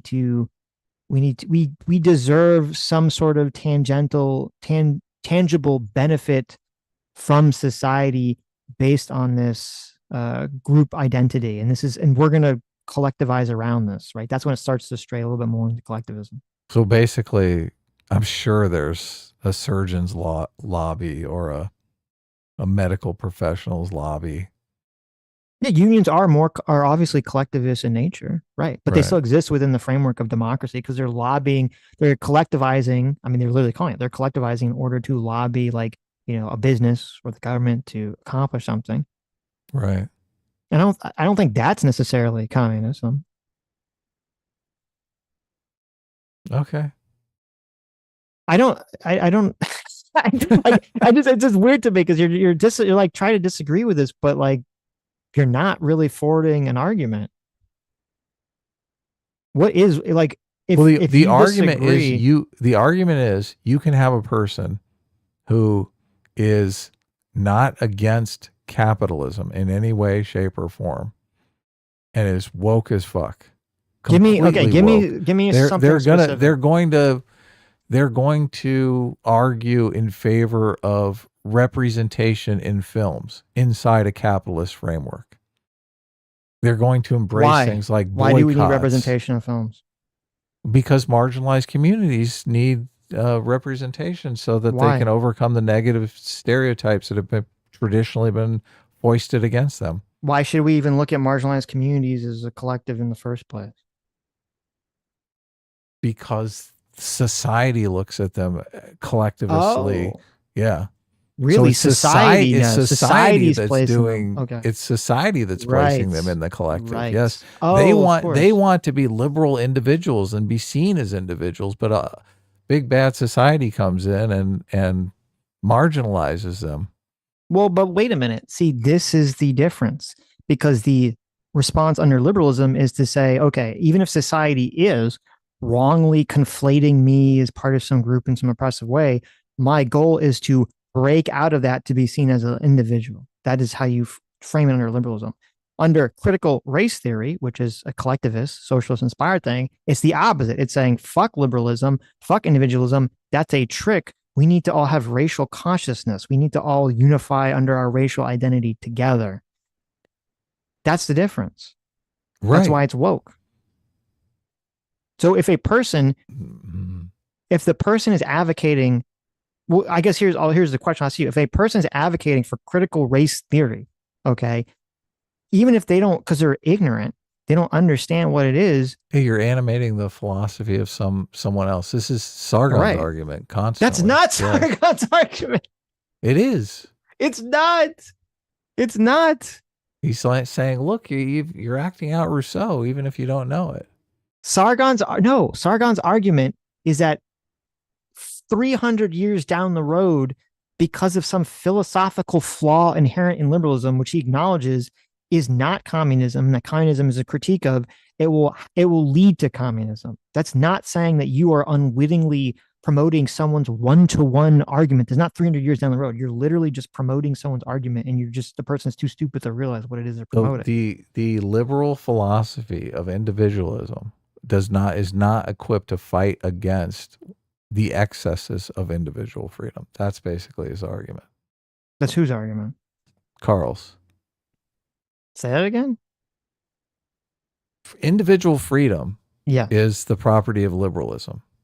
Sure. He says that eventually that individual freedom is going to lead to degenerate type behavior that you will be forced to endure because of your individual freedom. So that is an argument that conservatives and people on the right make. That's not quite, maybe Carl's made that argument. That's not the argument he's made in relation to the whole liberalism becoming socialism argument. That's a different argument. Okay. What's the argument for liberalism versus socialism?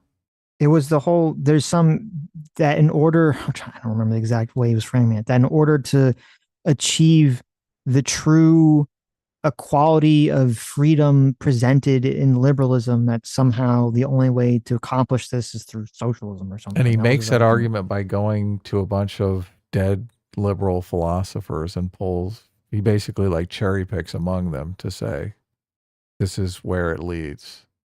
The people don't actually believe this, but they're animating this dead philosopher, and we have to worry about that. Well, he's trying to say that it's not even, it's more like because some philosopher 300 years ago made some claim about liberalism, and he kind of makes a logical argument to say, well, logically, therefore, because of the state of nature from fucking John Locke wasn't real, it somehow is going to relate to communism down the road. I don't remember exactly how he phrased it, because it's been like a couple of years since we had the conversation. Yeah, I know. I listened to that actually recently, and it was kind of interesting because he does. I keep basically making the same argument that I'm making here, that you have to look at the situation. It doesn't matter where it evolved from. You have to look at the motivation driving the individual and where in I'm the saying, moment now. Where I'm saying is, the key word you just said is evolved. Okay. Carl's making an argument about some evolved philosophy. I'm not making any argument about anything evolving. I'm saying they're just saying the philosophy. They just don't understand where it's from. Well, the philosophy didn't evolve. The ideology didn't evolve. They're just one for one saying critical race theory. The transformation from critical race theory is there's this oppressor-oppressed dynamic in Marxism that is economically based. And they're saying, we're going to use that with race instead of economics. And we're just going to say everyone who's brown is oppressed and anyone who's not brown is privileged, right? Right. That isn't an evolution of it's still Marxism. No, that's an evolution of that is an evolution of socialism. Seems like it's a categorical difference. That is an evolution of Marxism. I'm saying that someone regurgitating CRT, even if there's someone who's like, listen, I'm pro-liberalism, I'm pro-individual rights, but I love CRT. Okay. I'm like, well, that doesn't make any sense. Because CRT is completely explicitly against that. Right. Yeah, but most people don't know that. They just perceive of CRT as liberalization for black people. That's the way they perceive of it. But they're right, but they're wrong. They're useful idiots. So when I say that woke is basically socialism, I'm not saying that every person that is woke is a socialist. I'm saying the ideology is a socialist ideology, whether they're aware of it or not. And it's not the 10 degrees of separation from 300 years ago. They're literally saying, I'm in favor of CRT, and CRT is the socialist ideology, or if you want to have some contention about it, the racial collectivist ideology. Right. Yeah, no, I think that's far more accurate. Yes, totally. And I think people can be racially collectivist and not be socialist. Okay. I mean, if you want to change the definition a little bit, part of the reason I think, for using socialism is that the majority of people that were woke seem to be socialists or socialist aligned.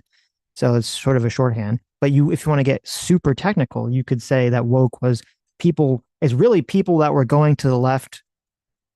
Anyone that would go outside the bounds of individualism and enter straight into collectivism on the left. That was woke philosophy from an ideological perspective. Obviously, woke behavior is a little different thing, but that's where the ideology came from. It was all left-wing collectivism, right? You would agree with that. To some extent, yeah, obviously. Okay.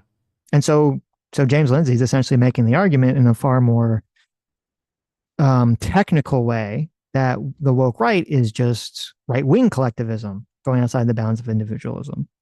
There's one moment in that conversation he has with Jordan Peterson where Jordan Peterson starts talking about the morning star or something to that. Yes. Some biblical story. Right. And James Lindsay completely jumps into free association mode and starts talking about how this relates to right-wing racists. And I just rolled my eyes. It just seems like all he's doing is playing the free association game to me. He's not. I think his argument's correct. It's just very complicated, and you have to have this inordinate understanding of Marxism, which most people don't have. I barely have, only because I've listened to him, that I say, oh, I understand the argument he's making here. But that just seemed like a swastikas in the clouds moment. Well, no, you're talking about swastikas everywhere. You're talking about the thing where he was there's the concept of woke. Lucifer was the original to the term woke. He said yes. Look it up I remember it was Lucifer. Of it. Lucifer. They were talking about transgression and rebellion from the norms, and that was part of the thing that was about how a lot of the woke left, which we talked about ad nauseum back in the day, is this sort of rebellion against pushing the bounds of what is normal, right? We have to deconstruct all these things that are normal, like the nuclear family, straightness, right? We have to, Western American values. We have to deconstruct all of these things. We have to get rid of all these things that are considered normal. We have to be transgressive. They're having a conversation that a lot of the woke right is doing the same thing, but from the right-wing perspective or the far right-wing perspective, or instead of promoting gay shit, LGBT shit, is promoting Nazism, ethno-nationalism, anti-democracy ideology, things of that nature, right? Sure. And so, okay, whatever. You don't care. I just don't care. I don't know why I'm talking about it. But. I continue. Well, first of all, I'm losing steam here. I haven't had lunch. It's almost 3 p.m. So, okay. So I'll just end it. The thing you were saying was, so they were talking about transgression, and Jordan Peterson brought up Lucifer because Lucifer is the force that symbolically from the Bible represents rebellion. And then James Lindsay, playing on the symbolism of the Bible, said, well, Lucifer is the morning star. What do you do in the morning? You wake up, woke, right? And everyone was making fun of him for that. And I understand why. Look, I didn't see anyone making fun of him. This was just my every own single person. Reaction. That's fine. Everyone on the right was making fun of him. I want that to be clear. I did not know other people were. Okay. I just watched it myself, and I thought, oh, look at this free association game. I know, and I get why people are making fun of it, because on his face, you're like, well, that sounds stupid. But from the symbolic Jordan Peterson biblical world, it completely aligns and makes perfect sense in the context of the conversation they were having. So, right. All right. Anyways, look, I'm not trying to be dismissive. I'm growing weary. Okay.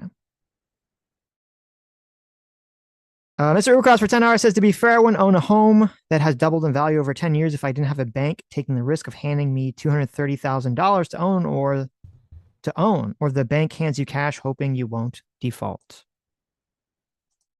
Yeah, but 3 times the cost does seem excessive, obviously. 3 times the cost seems incredibly excessive for people to own. So, Rose D for £5 says, SD Timian's prison, where a video came out of guards, asterisk, a prisoner with a stick. People rioted when they got arrested. Politicians were justifying it. Oh, you're talking about the prison where they were like raping people and shit? I mean, I saw some. This is why I don't understand, and I think it has to do with like people's news diet. I saw some people justifying that. I saw a shit ton of people saying, "Oh my God, they're raping people. They're horrible." Blah blah blah blah blah. I didn't do a statistical analysis to see who was more. When I saw the mainstream coverage of that incident, it seemed like it was mostly negative. So that's where I only draw contention that like the mainstream was in favor of, Israeli prison guards raping people. I did not perceive that. Fondue for $5 says, well, Sitch, can you try the newer version, Die New Thesis? Oh, look at that. Okay. Maybe check it out. Oh, cool. Luigi Brother 77 for $5 says, in my opinion, the definition of wokeness is a strong belief in oppression that doesn't exist. That's interesting. See? No communism. That's definitely part of that's definitely part of the philosophy. I would agree with that, yeah. Oh yeah, of course. But then that would also apply to the woke, right? The Jew oppression. AKA Batosai for $5 says, Adam, I believe they're using woke right as a simplified idea of white people and European whites as being targeted for knocking them down a peg. Okay. I mean, I know why they're using the term. I believe they're using the term. Who is they in that sentence? Metalworks 41190 for $10 says, why can't we make a new philosophy based on liberalism that covers its flaws? Also, some people can be ignorant, useful idiots, and unaware of the commie stuff that sometimes associate with woke movements. I mean, you 100% can make a new philosophy based off of liberalism. Sure. I'm not suggesting otherwise. Yeah, there's a bunch of sneaky commies running around liberal movements. I'm not naive about that. Right.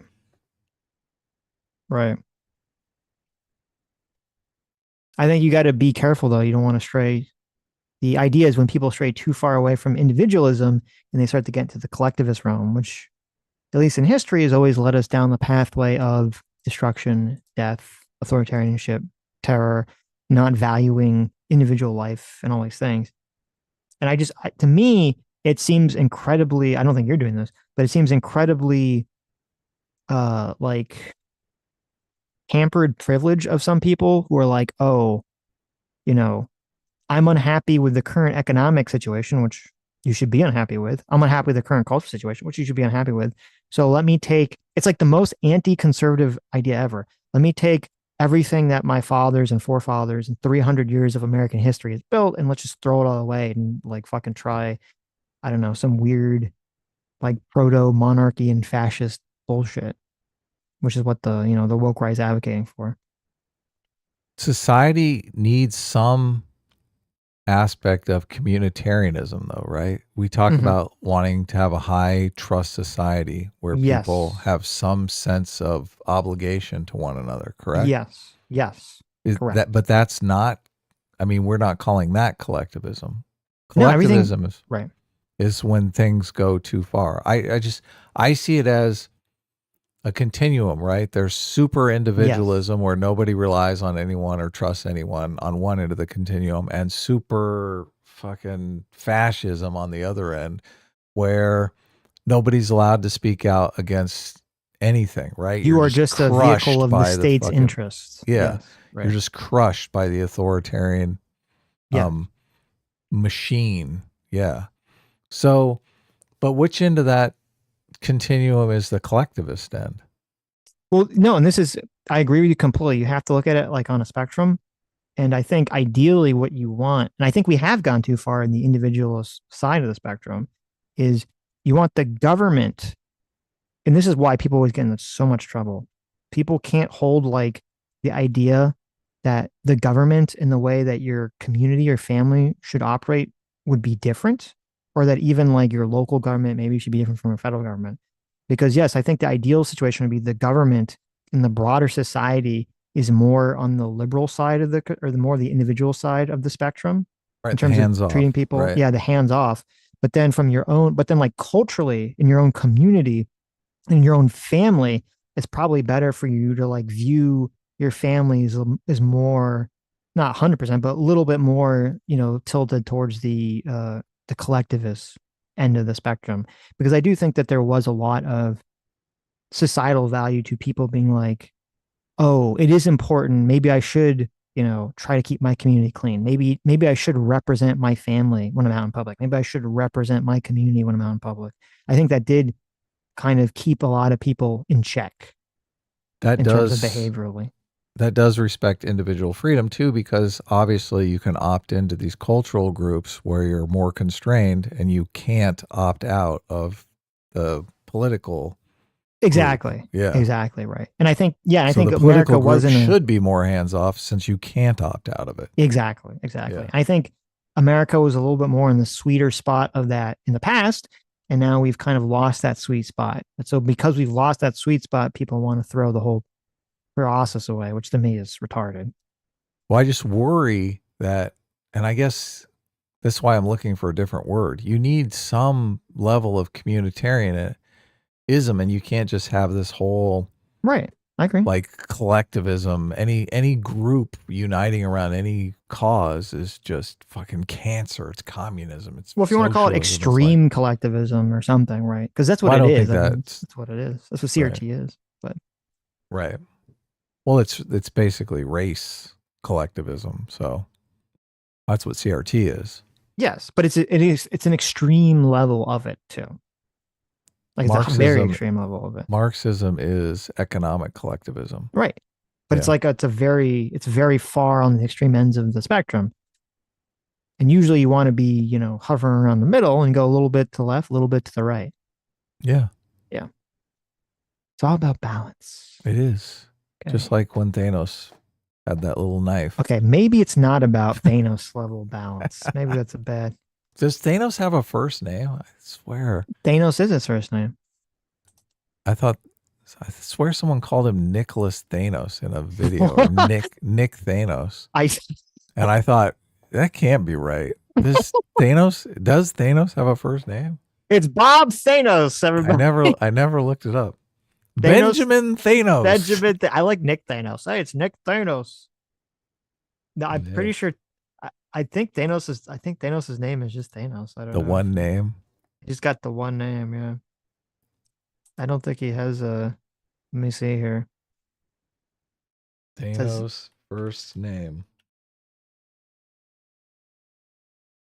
His original name was Dion. Dion, yeah, there you go. What? Dion. So his original name was Dion, and then he chose the name Thanos for himself. And he was like, it's like Madonna. Okay, he's like, I'm such a badass. I just get one name. Thanos is a great name. So it is a very good name. He did a good job. He did. Although I don't know who came up with the name Thanos. The guy who wrote the character, obviously. Yeah, but I don't know who that is. Jeff Shaw, I think, is it? Oh. There's one of the writers. I don't know. All right. This was a great live stream. This was a lot of fun. Did we make any super chats? Who created the character Thanos? Jim Starling. I'm so sorry. Jim Starling and Mike Frederick. It wasn't Dion? Well, Jim Starling gets the award for creating the character of Thanos. So I don't want to get in trouble.